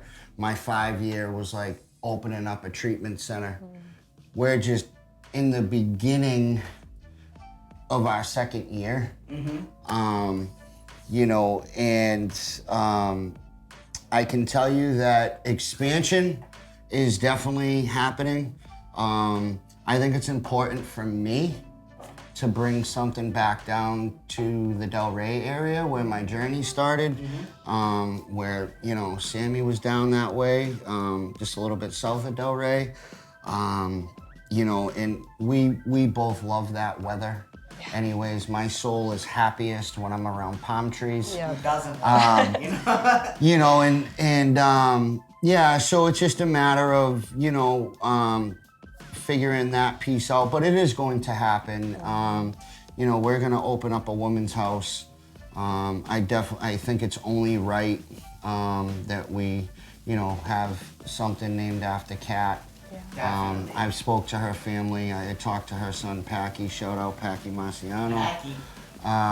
You know, regularly. And, you know, one of the things he said to me at her wake was when we hugged and I was going through the line and, you know, he hugged me and he whispered in my ear, you know, he's like, my mother loved you like a son, you know? And if it wasn't for that lady, man, like, you know, that lady believed in me. You know, you have to remember, like I said, I was only 4 months sober. I know. You know, I was still faking the funk back then. You know what I mean? Yeah. You know, I made it look like I knew what I was doing, but I was winging it, man. Yeah. And, you know, under her guidance and her leadership, you know, she used to breathe air into my lungs, man, and she kind of molded me, and she would take extra time out of her day to, you know, to talk to me and Sammy and stuff like that. And yeah, so hopefully, you know, down the road, I'm not trying to be like, you know, the kingpin of the sober house industry. Yeah. By any means, because it's not about quantity, it's about quality. And you know, it's, you know, we got a couple of people in position from within that we're hoping to bring with us. But yeah, I mean, we'll see what the future holds. I try not to project too much. I feel you. You know, because I know a lot of this stuff, if I just, I know for me, I just gotta stay in position. I like that. I just gotta stay in position. You know, I gotta keep doing the next right thing, and it'll happen on God's watch. Yeah. You know, good things will unfold, and this stuff's contagious, man. I mean, it's nice to see guys like Ronnie, you know, and Chad and Curdy, you know, accumulating some time along with their quality of recovery, to, you know, to help build confidence within them, to show them that, like, they can do this, man. Definitely. Like, this is real, you know? So. Yeah. Wild. I don't know. Shout out to Chad, too, you know? Yeah. Chad, CJ, I got to speak with earlier. The other guys I got to briefly talk with, I mean, amazing. Everyone has a story, but it's not over, is what, you know, people need to understand. You're really filling the pages here. And I like the idea of opening a females home as well. Now, is that something that, you know, you'll both work on together just like you do here? Will you be splitting it up a little bit, do you think? Like, will you take... I know it would be more me side. on the woman's side. Okay. More hands-on, I would be. He would be more of in the background like I kind of am here. I do a lot of like the paperwork here and stuff to, you know, while he does the groups, and he's very hands-on with the guys. So like with the woman's house, it would be me, it would be my sponsor, Jen, and maybe a couple other women that we have in mind to bring along with us. So that's cool. We'll see. That's awesome. Yeah. That's cool. So is there anybody that you were with at like the Brockton High Points era and that you've worked with that you still continuously work with today in implementing different ideas and stuff like that? Yeah, I mean, Ken, who runs our refuge recovery twice a month, Ken, you know, had a lot of feedback in the very beginning phases of all this. You know, one of the conversations that I remember Ken and I having was, you know, he said to me, DQ, he said, you know, are you gonna make this solely a 12-step home. And Ken's not a 12-step guy. Yeah. That's not how he got sober. It's not his story. Okay. He has great recovery. And he helps a lot of people in the recovery community. But my answer was very simple, was like, yes, it's only, the meat and potatoes are gonna be 12-step. And he said, well, what about the people that maybe don't want to do the 12 steps, but they like some of the other things on the schedule? And my answer was simple, that then this house isn't for them, right? Because I can't, for lack of a better term, sell anything else because nothing worked for me. Yeah. You know what I mean? Like, if I just, if I wanted to have your typical Massachusetts drop your bags and go style sober house, I could have 10 of those right now. Yeah. But that's not helping anybody. You know what I mean? And the mission, the calling is, I'm supposed to be I'm right where I need to be. I need to be doing this work, and sometimes the relationships that I have with these guys, it's a love-hate relationship certain days, at the end of the day, it's all love. But, I'm here to tell the truth. I'm here to lead people to their truth. I'm not here to co-sign anyone's BS, and I think that there's, it's gonna be really, really hard, as addicts trying to find, seeking recovery. When you're in active addiction, your life becomes one big lie, right? So the only way past that is to one of two things, either expose the truth or expose the lie, right? Either way, something's happening. Something's happening. You know what I'm saying? So it's like, it's always easier to expose the lie. And, like my sponsor explained to me, and I explained to all these guys, is I don't have their answers, right? I give them a ton of questions to consider. I give them a ton of truth as I see it. And, which in the same breath is exposing the lie. Yeah. Because there's a lot of people that are like throwing out all this misinformation towards recovery. Like, one of the phrases I can't stand is like, fake it till you make it. Yeah. And it's like, no, that is absolute garbage advice. We've been faking it for long enough, right? And it's like more like faith it. Faith it. Till you make it. You know what I'm saying? So it's the work we're doing here that Ken does, with the refuge, that is like practicing mindfulness and self-realization. Some of the discussion groups that Fitzy does, it's all wrapped around self-realization, right? Exposing the lie. Yeah. Sometimes just being brutally honest with these guys, but like we do it in a way, it's the people that we have.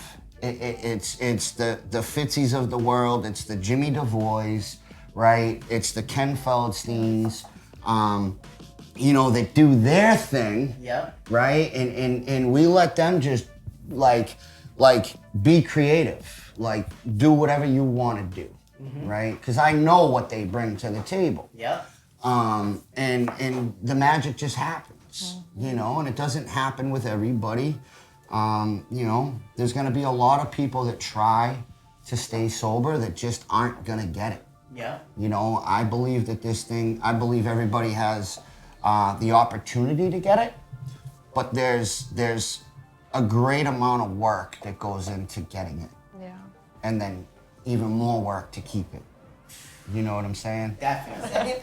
So another thing, sponsors. I know you talked about Jimmy, you talked about Jen. There are great sponsors out there. How did you feel, both of you, open-ended question, how did you feel when you were asked to be a sponsor to someone?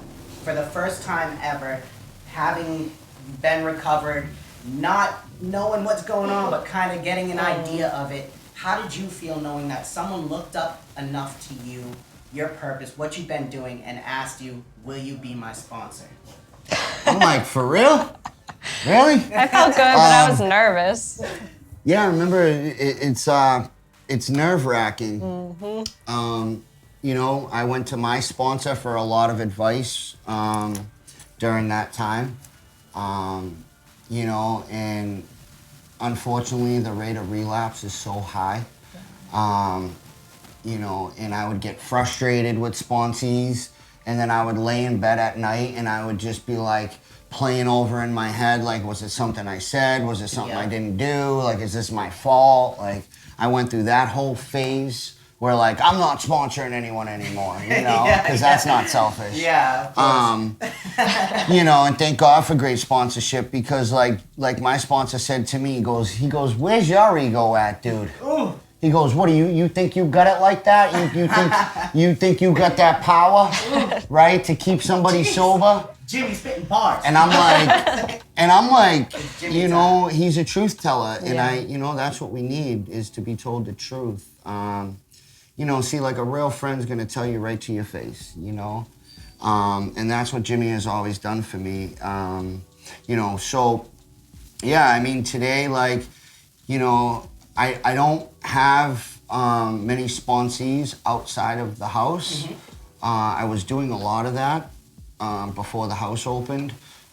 These guys are like my sponsees, you know, even though we want them to build their own network outside the house and get sponsors and stuff like that. You know, but yeah, that's where I stand. I know Sammy sponsors a couple girls and stuff, and it's good, man, because it's such a good, healthy give and take relationship, and you know, some of the stuff that is being discussed is extremely sacred.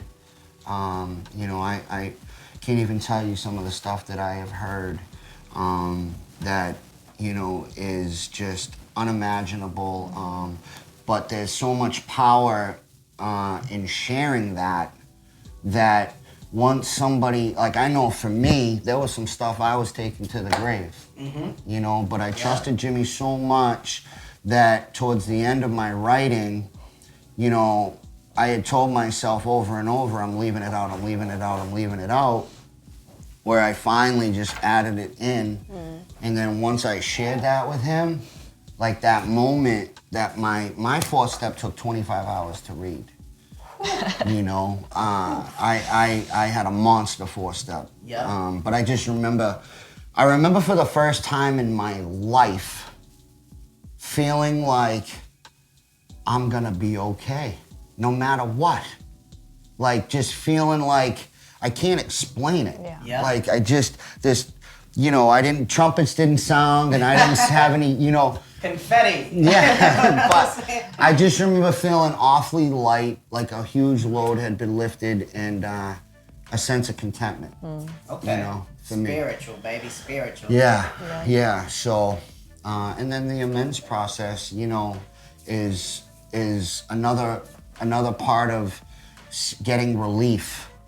You know, and the load gets lighter, man, right? And then all of a sudden you're putting days and weeks and months together, and it's unbelievable. It truly is, you know? And I think that, you know, to be able to bring a guy through this work and watch his light turn on is the greatest gift I can get from this. You know? Definitely. That's your version of getting high now. Oh, 100%. You know? Giving back to others, feeling that you went through, and seeing someone just like I'm sure Jimmy saw in you, Jen saw in you, Kat saw in you guys together. Like, I can only imagine what that feels like on your end, you know? And how do you feel? Are you the same kind of feelings about the sponsoring? And when you were first asked, I know he said that you're sponsoring a couple of women out there sponsoring one right now. Okay. So I struggled with the sponsorship thing. My ego told me that I wasn't good enough, that like I wasn't gonna be able to help these women recover. So it took me a while to be able to feel comfortable in doing so, and get confidence in that, and like breaking down the big book the way it was broken down to me, and like, you know, being around him and hearing him break it down to these guys over and over and over again, like, helped me so much, and gaining confidence in that, because I feel like it's such like a sacred relationship that, like, sometimes like your thoughts just you talk to yourself and you're like, well, what if I say something wrong? What if I don't explain it the right way? What if I do this? What if I do that? You know? So I did struggle with it for a while. But like he said, like watching that light come on in someone's eyes, like seeing them start to understand it and get it, like it's just an amazing feeling. It really is like the best part of your recovery is it's the 12th step. You know, you're giving back what was so freely given to you. So it is like a magical experience. Yeah, it sounds like it. It is. Man, that's beautiful. So do you plan on trying to sponsor more women as well? Yes. That's awesome. Yes, So definitely. what started off as being kind of an uncertainty, kind of worrisome, now you feel you have a better grip on that, and especially because you guys sitting side by side, I mean, you're there to pull each other back to reality, ground level. Not that you're already not grounded, but it's always different when you have someone with you. Yeah, That you can definitely. help build with, share ideas with, you know, grow through the bad and the good with. So, I mean, the relationship's awesome. Well, I think like you said earlier, it's literally verbatim what Kat would say is like, you know, the cool thing about us is where I lack, she's strong. Yeah. And vice versa. Yeah. You know, and whenever you have, you know, a combination like that, it can be powerful. Yeah. You Definitely. know? That's why like from when we would be in Matsy or we would be in Batsy or the emergency rooms we worked in, like, you know, I'm a terrible typer. I type with one finger. You know, she's like 500 words a minute, like. I think the way it's a woman thing. You know, and I had to write these like long hospital notes. Yeah. So I would just, and you know, I wouldn't even. I wouldn't even write them. 5 hours later. I would literally remember the whole intake and conversation. Yep. Go back to the office. Sorry, Elise, if you're ever gonna see this. And I would just like verbally tell her what happened, and she would just type the note into the computer. Like Anything it else? was beautiful. Like, Yeah. You know? Row keys, baby. Oh It's my nutty goodness. out there. Yeah. Yeah. No, that's wicked cool. I love it. You guys, I mean, your energy's contagious. What you guys do, how you project, you know, what you believe, what you think, and everything from on page to in person. I mean, you really can't get it much better than that. So, I mean, I just want to shout you both out for being the people you are and going through those tough times that I know were probably unbearable, unimaginable to the most people. But look what became of it. Yeah. You know, and it's just, I love it. I love what you guys are doing, and it's phenomenal. And Thank you, brother. Yeah, of thank course, you. of course. Thank you for having me in the house. Yeah, You man. know what I'm saying? It's my pleasure to bring a real topic to some people's false realities. You know, we spend a lot of our time addicted to the screen. Yeah. May not be a pill, may not be alcohol, but that's still an addiction. And a lot of people don't think there's a problem with that. And just to let everyone know, there is, and you can work through it. You know what I'm saying? So that's what I love about it. You guys are doing a great job, and I'd like to wrap it up. Now, if you've been paying attention to the show, which I know you watch Presto Pasta, stuff like that, every show I like to leave people with a final thought. Now, typically I'm the one to do the final thought. I usually bless the crowd with it, you know what I'm saying? But I feel like that's not in my realm today. I feel like with the both of you sitting here with me at this table, I'd like to hand over the final thought to you, and you can just make it anything you want to be. Tell the people out there anything that you want them to know, whether they're struggling through addiction, coming out and admitting it, or trying to build their life in a positive direction. Now is your time to give them what you guys have received over years of hard work and dedication. So without any further ado, ladies and gentlemen, I'd like to give you the final thought coming at you live in 3, 2, 1, let's get it. If you're struggling, just reach out. There is help out there. There's a way out. I know it might feel like there isn't. I've been there. I know what it's like. There is. There's so many people who want to help you, so just reach out. We're here for you. Yeah, final thought would be recovery is possible. You know, I didn't think there was a way out. The 12 steps might not be the only pathway, but for me, for this addict, I had tried everything, and you know, I swear by these 12 steps. If you just do them, you know, wherever you're at, whatever part of the country, you know, go to a meeting, walk into a AA meeting, ask for help, and try to get through these steps. The steps will change your life. Yeah. Those 3 words, baby, that you I said. need help, baby. I need help. Don't be afraid to admit it. You know, Yep. and I just want to say thank you so much. Thank A you. beautiful Yeah, final thank you, thought. brother. Thank you. A true pleasure. You're awesome. Thank Both of you. You did well on camera, by the way. And thank you for everybody tuned in, watched, learned. Once again, Revelations Recovery. The link's listed below. Feel free to click that. Check it out. Same with the Facebook page. Link is listed down there as well. And as for right now, we're about to close out this portion of the show. But stick around because I have some in-house interviews with some of the people who actually live here. I got to ask them some personal questions about these two. You know what I'm saying? And so stick around, enjoy. But most off, God bless. Thank you very much for tuning in. This is Matty Pace coming at you live from the Matty Mo Show, the host, the most mojo, saying one life, one love. I'm out.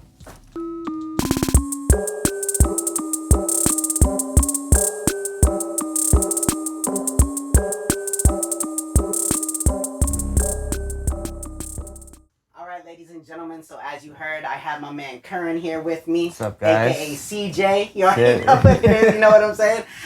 It's an honor and a pleasure to have you here on the show. Thank you. Such a beautiful, I mean, this is one of its kind, just like Revelations Recovery is to a lot of people now.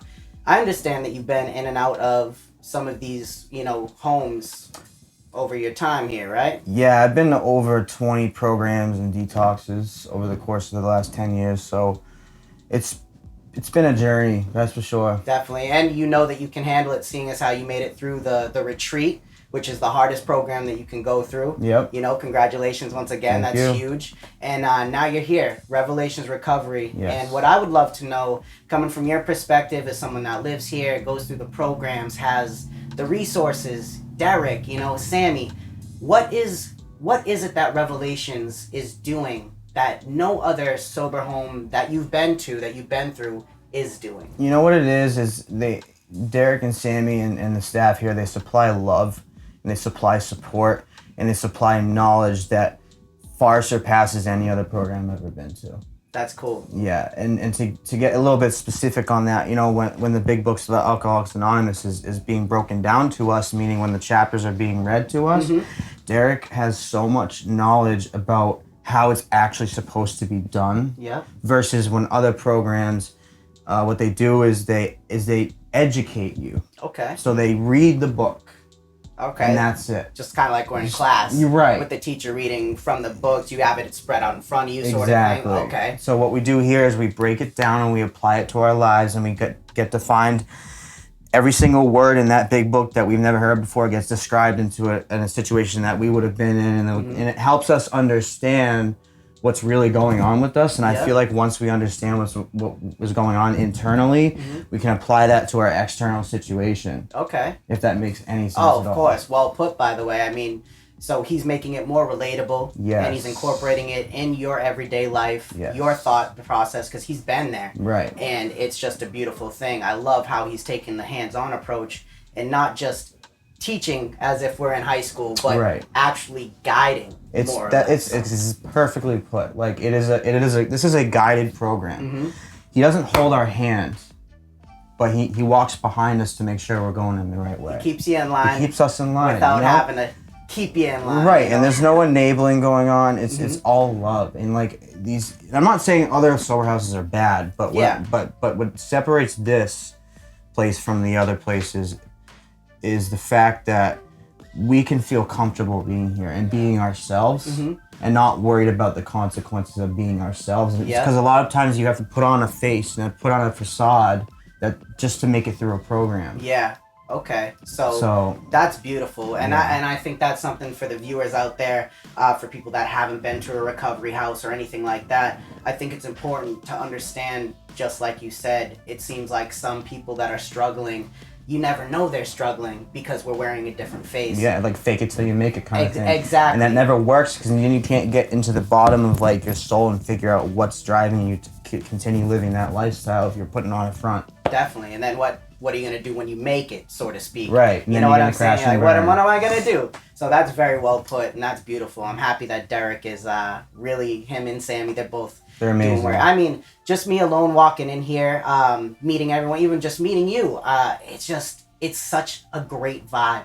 It's such a great atmosphere. Like, you walk in through this front door of this beautiful home, this vision that has come to reality, and it's like, I can see it on all your faces. I can feel it when I shake your hands, when we introduce ourselves. It's happiness. It's happiness. Yeah. And, you know, I talked about a little bit all the stuff around the home that I don't know if there are in other homes, but I look on the walls. Motivational things. Motivation everywhere you look, every turn. There's stuff on the moldings. They're everywhere. Do you think that having that stuff around you 24/7, whether you're looking at it or not, has impacted you in a way that other homes may not have? 100%, because it's a good reminder when you're in a bad space, right? And every room you go into, if there's for some reason no one's home or you have no one you can really reach out to at that moment, there's something you can always look at.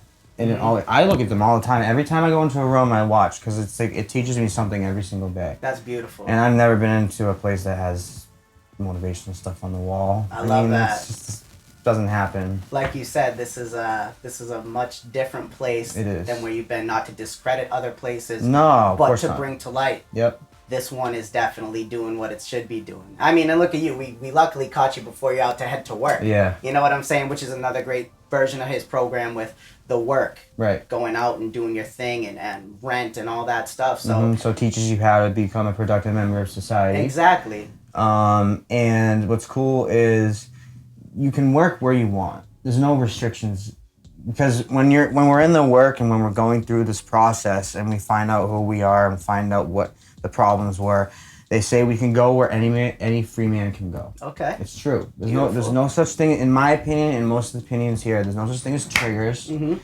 Derek always says, if triggers are real, waking up is a trigger. And then everything following that in your day is a trigger. Okay. There's no triggers. Anything can be a trigger. Definitely. It's just about finding out what's going on inside of you and living life with the defense mechanisms that we need to have. That's beautiful. That's so awesome. I love just hearing that. I'm just getting a certain feeling. You know what I'm saying? It's just, it's very special. And I mean, I just want you to realize how special and remarkable of a person you are to admit the faults and to not only admit them, but to want to work them, want to better them, and want to become something more through them. Right. Which leads me to my last question. I want to wrap up. I don't want to hold you. I know you got work. I ain't trying to get you in trouble with the boss. So one thing that I would love to ask you is, if there is one piece of advice that you could give to the viewers and someone that may be suffering or battling or going through the same struggles that you've experienced, what would you tell them? What I would say is, instead of looking externally in your life and seeing all the things that are happening to you, look within and find out what's happening for you. Ooh, okay. That's what I would say. All right, awesome. And going back, like, you know, when you began the journey to recovery, is there something that you feel you wish you would have known going beforehand to try to get into these homes or anything? Is there something that you would have liked to have known before reaching out and seeking help? I just wish I knew there was a solution, because I never knew there was a solution. I always thought it was just like a temporary fix, you know, so just pushing through it. Kind of like a Band-Aid. Correct. But the truth is, like, when you're going through this work and you have the correct people around you and you find what your purpose is and you discover your higher power and all that stuff, if I knew all that was true in the beginning, it would have changed my life. But unfortunately, I had to learn it throughout a 10-year addiction. But I found what I needed to find. So that's so beautiful, and it's great to hear. So thank you very much for opening up. Thank you very much for sharing that with me, with our viewers. Curran, aka CJ, my man, saw him on the replay. You know what I'm saying? I'm excited. Thank you so much for taking time out of your day to join us, join the fans out there. You know what I'm saying? The Matty Mojers, the Matty Mo Soldiers. You know, I don't know. You're great. Thanks for coming out. For real. Thanks. I can't wait. So I hope you enjoyed your time on the show. Absolutely. I hope you're going to enjoy work tonight and continue to kill it, my friend, because you're special. And, man, I see it when I look at you. Thank you. Definitely. So thank you very much for being on the show.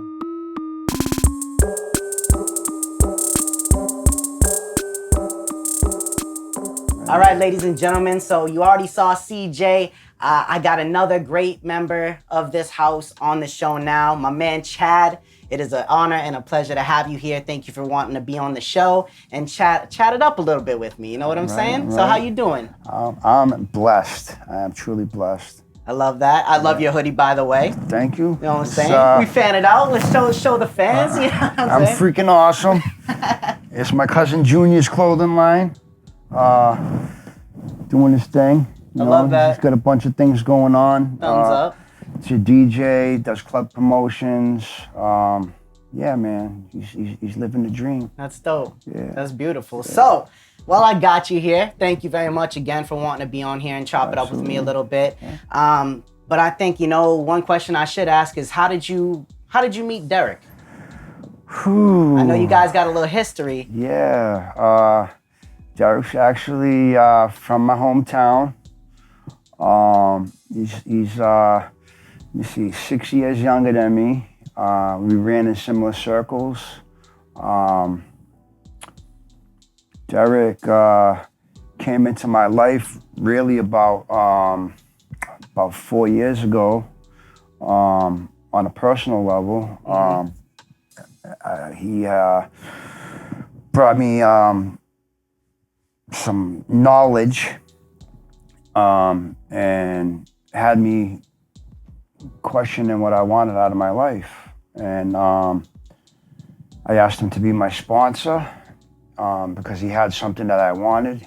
Like, I've been struggling with addiction now for coming up on 30 years. Okay. And the happiness and the joy, like people would come in and we'd listen to commitments and stuff. And, I always wanted to be somebody that could be happy. Mm-hmm. Given my life, my background and stuff, like, I had a lot of trauma and a lot of pain in my past. Yeah. So like finding happiness was something that I always struggled with. Okay. And Derek, he's just such an awesome guy. And I have to be honest, like I've tried working with him numerous times and didn't get it right away. But he stuck with me and he believed in me and he saw potential in me when I couldn't see it in myself. And, he didn't give up on me. And I owe him my life today because if not for him, like I honestly believe like I wouldn't be alive today. Like, he saved my life. Yeah. Crazy. Yeah. Got chills, man. You know what I'm saying? Thank you for being very open about that. I know it's not it can be a difficult thing. Right. So thank you for your honesty and being open with that. Absolutely. Now, have you been in and out of other recovery homes Yeah, over your stint, let's say, of 30 years? Yeah, 30 years, in and out of treatment, in and out of detoxes, halfway houses, all in the jail. New England area? Yeah. Yeah, unfortunately. I thought that I could do things my way. Like, I kept thinking like it was my addiction, like left up to me. Like it was like I have to have willpower and, like I could be strong enough and do this on my own. Yeah. When in all reality, like I could never do anything on my own. Yeah. I thought I knew the answers for everything, but I didn't know anything. Including myself. I didn't know who I was. Like, I put a mask on my entire life, trying to portray somebody that I thought the people wanted me to be. Mm-hmm. But, coming here this time around after a relapse, finally being beat down and broken to the point where, like, I had to make some serious changes in my life. Was like contemplating suicide. Like I figured like that would be like my best solution. But I had a moment of clarity and like, I had some clean time before. Like I never had recovery in my life, but like I was abstinent from the drug and like I kind of had a little bit of happiness. So I remembered that happiness. So I decided, to give it another shot and take suggestions and try to like really grasp my addiction and be able to do something I've never done to get results I've never had. Beautiful. Yeah. That's so crazy. I feel like you were listening from the other room because half the stuff you said, we talked about with Derek not too long ago. Oh. It's so crazy how, but it shows proof through the system and the way that he tries to work with and guide people on this path. Derek's amazing. Oh man, I know. We go way back. I Yeah, mean, I remember Derek from a long time ago, man. He's a great, great guy. Give you the shirt right off his back. Absolutely. And I'm happy that he's been a blessing in your life as well, I got as you have goosebumps. to. I got goosebumps I've been getting everywhere. goosebumps since I walked on the property. You know what I'm saying? Either the place is haunted or the vibe is real. You know what I mean? But it's just beautiful to see. And so we got to talking earlier, Derek and I, and I asked him a question because he's big on faith as well. And he also talked about how faith and belief, they do go hand in hand, but are two very different things that a lot of people get kind of twisted. Now, for you, what is that faith that keeps you going? Besides Derek, having him as a sponsor and being surrounded by positive inspirations, what is one thing that really stands out that helps you on a daily basis? My relationship with God, having a higher power in my life, you know, which Derek planted the seed inside of me. I struggled with religion. Growing up, you know, I was raised Catholic, and, you know, the way that I was brought up was God's a punishing God, and, you know, I'm gonna burn in hell for my sins. And, you know, coming into recovery, like, on the other side of it, like the spirituality part, like, you know, like God is love. God is understanding. God is forgiving. You know, they say, like, there's a difference between religion and spirituality. Religion's for people that don't want to go to hell. Okay. Spirituality's for people that have already been there. Ooh, okay. I've never heard that before. Yeah. So that's, wow, that's an eye-opener right there. Yeah. That's huge. And I think a lot of people that are trying to teeter in that line, for them, that probably just broke some serious ground. So that's huge. And also, in 1993, I lost my younger brother.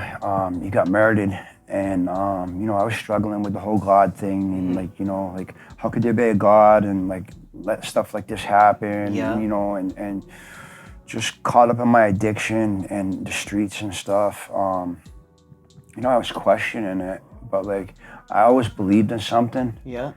I just wasn't sure if it was God or not. Yeah. Like, I always knew there was something greater than me. Yeah. And, you know, coming in and, you know, having Derek start this process with me, you know, going through the steps and everything, and explaining to me, like, you know, I have to have a higher power in my life because left to my own devices, I'm going to fail over and over again. Like, willpower, logic, and reason aren't going to matter. Like, the love of my mother doesn't matter. Like, going to jail doesn't matter. The fact that I've overdosed 25 times doesn't matter. Like, left to my own devices, I'm going to keep going to my go-to, which is drugs.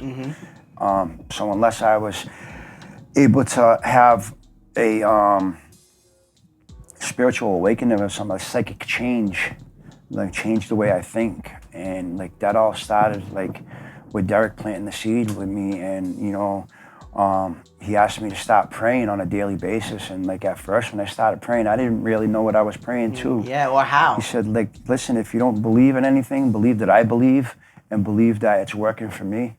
So, like, you know, I took that leap of faith and, like, I started praying, and wasn't like one of the foxhole prayers, like when we're in jail, oh, please, God, get me out of this. It was more like, you know, like, come into my life and give me some direction. Like, I am lost. Like, I can't find my way. Like, I make bad choices and bad decisions in my life, and, you know, I need to feel your love in my life, and you know, help me help myself. And, you know, like right away, I noticed like the first thing that, when I was praying, the first thing I noticed was like, I actually started feeling comfortable with myself again, being able to look at myself in the mirror and actually like start loving myself again. Because like I hadn't loved myself for a long time. I didn't like anything about me. Like my addiction took me to some really dark places. And, you know, being able to love myself again is where it all started. Like, God came in and, you know, he came into my life and he made me realize, like, you know, I am somebody, like, you know, but I'm nothing without him in my life. And so I got say that right now, like, I put him first in everything. Like, anything I'm doing in my life would be possible if I didn't put him first. You know, so like when working with other people and stuff, when guys come into the house, like that's one thing I try to stress. Like you have to work on having a relationship with your higher power, and you know, because he's gonna do for us what we could never do for ourselves. Yeah. Because like I never thought I was gonna get this. I thought I was gonna die a drug addict. I thought I was gonna die with a needle in my arm. Like you said, 25 overdoses. Yeah. And I'm on the other side of it now. You know, my addiction, my past is actually becoming my future, but it's like on the opposite side of the spectrum. Like, Yeah. I had to go through what I went through to come out on the other side of it, Yeah. so I can reach back down and help other people come out. So, I have a passion for this, man. It shows. It's such an amazing feeling. feel like, I got God bumps all over me. Like, Definitely. you know, to see somebody else come in and, you know, see them broken and actually like come back to life. You see the color come back in their face. You see the personality That come look. back. And, Yeah. you know, and they actually like start loving themselves again, because like I said, like I never loved myself. And when Yeah. a lot of these guys come in, that's what they lack is self-love. Like, Yeah. you know, we settle for less than what we're worth all the time. Like we're comfortable sitting in our own shit. And that it doesn't have to be that way, man. Like unlimited potential in life. Like we sell ourselves short, but like in actuality, like if we put God first and we keep continuing to do the next right thing, anything is possible. Anything is Love it. possible. Anything because, is like, possible. Here I am. I'm still sitting here. The like, fact that you're literally sitting right next to me, we're having this conversation off of knowing just a pinch, just a little sprinkle of your past, incredible, unreal. And I, you know, shout out to you for you have Derek, but I mean, you're the main factor in all of this, and you are doing a great job. So shout out to you, and for sharing the message as well. Yeah. If I could tag along to that and having Derek, Revelations Recovery. I mean, talking to a lot of the guys here and just getting their vibe and what they think about it. What is one thing that you can say or that you think Revelations Recovery is doing as opposed to any of the other places that you have been in and out of? What's one thing that really stands out that they do a lot different that makes you feel a better sense that I can do this? I have the power of self now. They're able to see potential in all of us. They love us up unconditionally. Derek and Sammy are amazing. Many times when I felt like giving up in this process, you know, they pick me up and they carry me and they remind me like I'm loved and I am somebody, and everything that's going on in my life is happening for a reason. I'm a firm believer in when people come into your life, some people are lessons and some people are blessings. Everybody that comes into your life isn't made to stay in your life. Like either you're supposed to learn something from somebody or somebody's supposed to learn something from you. Like there's no coincidence God puts people in your life, you know? Definitely. And like the amazing thing is to be awake to see this now. Like how many times people have come in sharing the message and like, you know, like I would be like, oh, I got better things to do. Like I'm sitting in the detox or CSS and you know, they're coming in to do a commitment. And it's like, how dare you interrupt my whisk game? Like, oh, Right. I'm watching a movie, like, how dare you? Yeah, but like in actuality, they were coming in there sharing the message, and pretty much for like 30 years, I didn't hear it.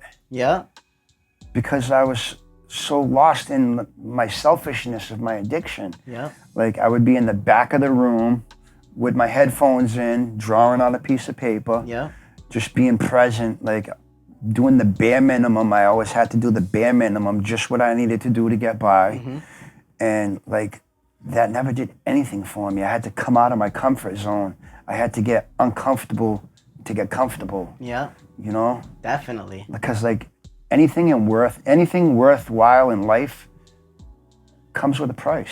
Definitely. You have to work at it. Of course. And like, you know, having God in your life, like God will come, like if you're in a boat in a river, like God will come and steer the boat for you, but he will never get down and row. Exactly. You have to row and he can lead the boat, you know what I mean? Yeah. Like one of the main points that Derek emphasizes in this whole program, in this house and everything is trust the process. Yes, absolutely. And accountability. Admit when you're wrong. Yes. But admit that it's okay to be wrong and now have enough power and conviction and courage to fix that. Right. I mean, we're all imperfect. We're all going to make mistakes. Mm-hmm. But the important thing is that you learn from your mistakes. Definitely. Don't let them happen over and over again. Because, like, it's about progress, not perfection. Always. Like, we can try to obtain perfection, but we will never reach it. Yeah. We could just keep going forward and try to be a better version of ourselves on a daily basis. Definitely. Yeah. It's so wild. It's so wild. You know what I'm saying? It's crazy. Yeah, this is just crazy to me. Yeah. I mean, you're an amazing person. Thank I you. want you to know that. Thank and I really feel it. I love it when I look at you. You hold a certain type of... Oh, man. Oh, it's okay. It's okay. So, back to it. You're still an amazing person, even with the phone ringing during the interview. Right. You know what I'm saying? It's all good. It's all good. But, man, it's amazing. Are you a sponsor of someone? Or have you been asked to be someone's sponsor? I have been asked. Unfortunately, the person that asked me is struggling. And, you know, I love and I care about this kid. But, like, if I'm going to invest time into somebody, they have to be willing to do the work. Yeah. Like, they start saying, like, you can lead a horse to water, but you can't make him drink. Yep, 100%. Some people just need to hit their bottom because, like, you know, not everybody, recovery is not for people that need it. It's for people that want it. Like, you know, like, you're not going to get it unless you want it. That's like anything in coming life, in right? here, like, how many times, like, I've gone to treatment and like, you know, trying to please my mother or, you know, trying to avoid going to jail or, you know, different reasons. But, like, when you really want it, when you've really had enough, when the pain is great enough, you become willing. I love that. And you know, I honestly believe, like, the pain has to get great enough for you to want it. It's like, you know, Derek always says it, you know, having the desperation of a drowning man. Like, you know, like, when somebody's underwater, what's the first thing you want to do? After you have no more air, like, you're gonna take a breath. Yeah, like, exactly. You could take that breath and swallow water, but, like, when the desperation, like, you put the work in, what you put into your recovery is what you're gonna get out of your recovery. Mm-hmm. And going back, like, real quick, when I was doing my 4th step, I had a lot of resistance. Yeah. It brought up a lot of emotions and a lot of feelings, like, I've been stuffing down for the past 30 years. Mm-hmm. And, like, you know, when we use drugs, we're either trying to avoid feeling a certain way or trying to feel a certain way. Yeah. And for me, it was always like, I didn't want to feel anything. So I was trying to avoid feeling, and I just, like, stuffed it down. Now, you know, going through my 4th step and getting into my resentments and everything, going through all my trauma and my pain from my past, it brought them emotions and them feelings that I never dealt with. Yeah. So I was, like, resistant.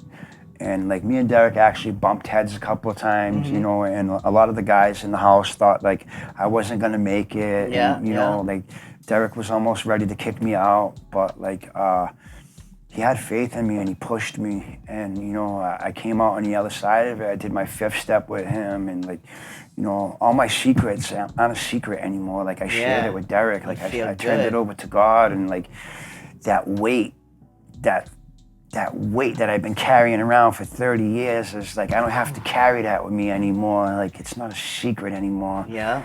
And Derek always told me, like, push through it because, like, the relief's gonna come on the other side of it, you know? And I'm glad I listened to him because, like, since I've pushed through it and come out on the other side of it, the obsession, like, we think constantly like the mental obsession. Like I used to think about getting high all the time. And I used to hear people talk about the obsession being lifted. And I'm like, yo, what are you, crazy?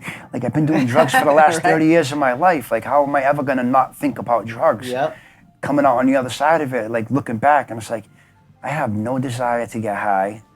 I don't think about it. Like, it's so crazy. And like the people from my like I hang out with people that fit my future, not people that fit my past. Like if Boom. the people in my like if you're not gonna be positive and like fit where I'm going in my life, I got no time for you. Hit like, the bricks, Johnny. Right? Yeah. Like you know what I'm saying?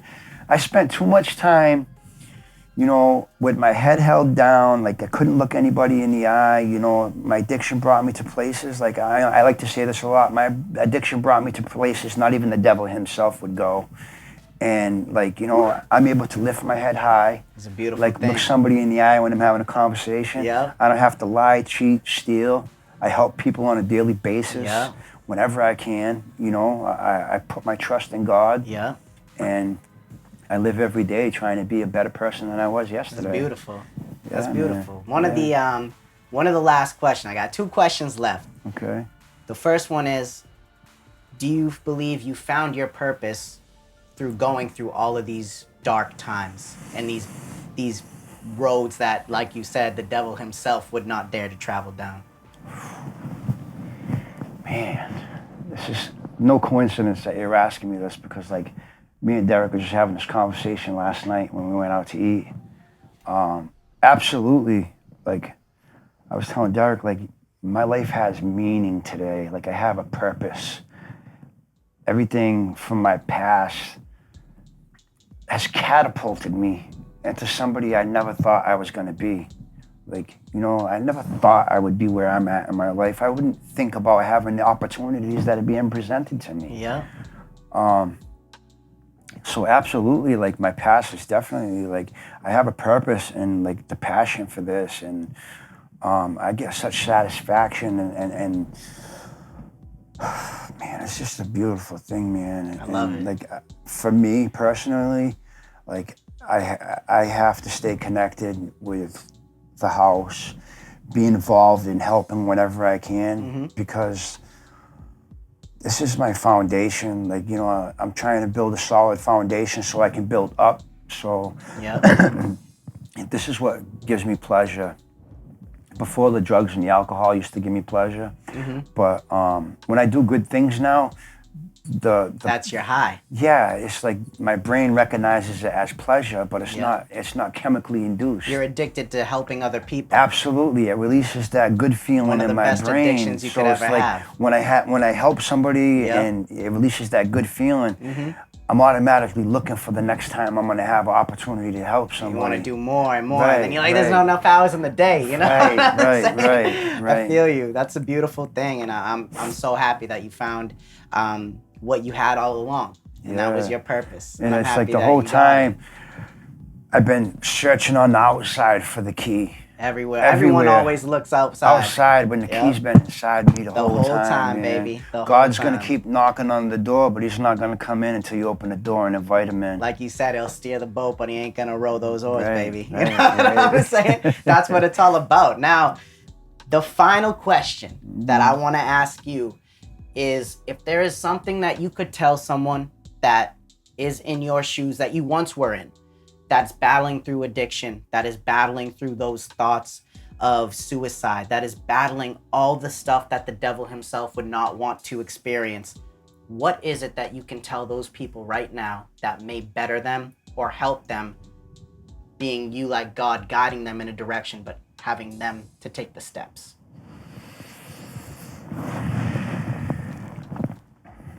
When is enough enough? I say this all the time. Our future generation, the kids that are coming up, they're watching us, and all eyes are on us, and they're watching how we react and respond to certain situations. And unless we make a difference now, the generation that's coming up isn't gonna have they're not gonna have a chance in the world. Yeah. You know, people are, when they're 13, 14 years old and they're trying to experience, you know, having their first like experience with drugs, they're gonna have that first time that they're gonna do it, and they're not gonna live to see through it. The drugs are different nowadays, and we have to set an example for the future generation coming up. So like we need more people on this side. Like we don't have to keep losing people to this disease. Like so if I could give them any advice, is you are loved. Don't ever think that you're not loved, because like God loves us all, and give yourself an opportunity. You need to like really like dig down inside of your soul and find out what you want out of life. And if the question is happiness, because the majority of us, that's what we want out of life, is to be happy. Definitely. Material things are great, but like it's Come and all go. about happiness, If you really want to find some happiness, become willing. Throw the flag up. Surrender your ego. Yes, absolutely. That pride in your ego is like what kept me out for a long time. Yep. Like, that's not going to get you nowhere. We've been misinformed by the misinformed for far too long. Go check into detox, ask for help, go to further treatment. Do whatever it takes. You want something you've never had, you're going to become willing to do something that you've never done. And like, we all have unlimited potential. Like, don't sell yourself short, man. You could be anything in the world you want to be. And the way that I was brought up, you could be anything you want to be, but just not that. But now it's like, I can be whatever I want to be. Anything. But I just got to put the work in to get there. That's right. Nothing in life is going to happen unless you put the work in. That's right. So like, if you want to get this recovery thing, like, it's going to require some work, but like, it's going to be worth it in the long run. Definitely. Yeah. I couldn't agree more. I want to thank you for sharing that with us. Everything, opening up, just being such a great person to talk to, and just sharing your message to the people out there watching right now, man. I truly appreciate you. I thank you. And man, just thank you for coming on to the show. It's been an honor and a pleasure to have you on with me. Thank you for having me.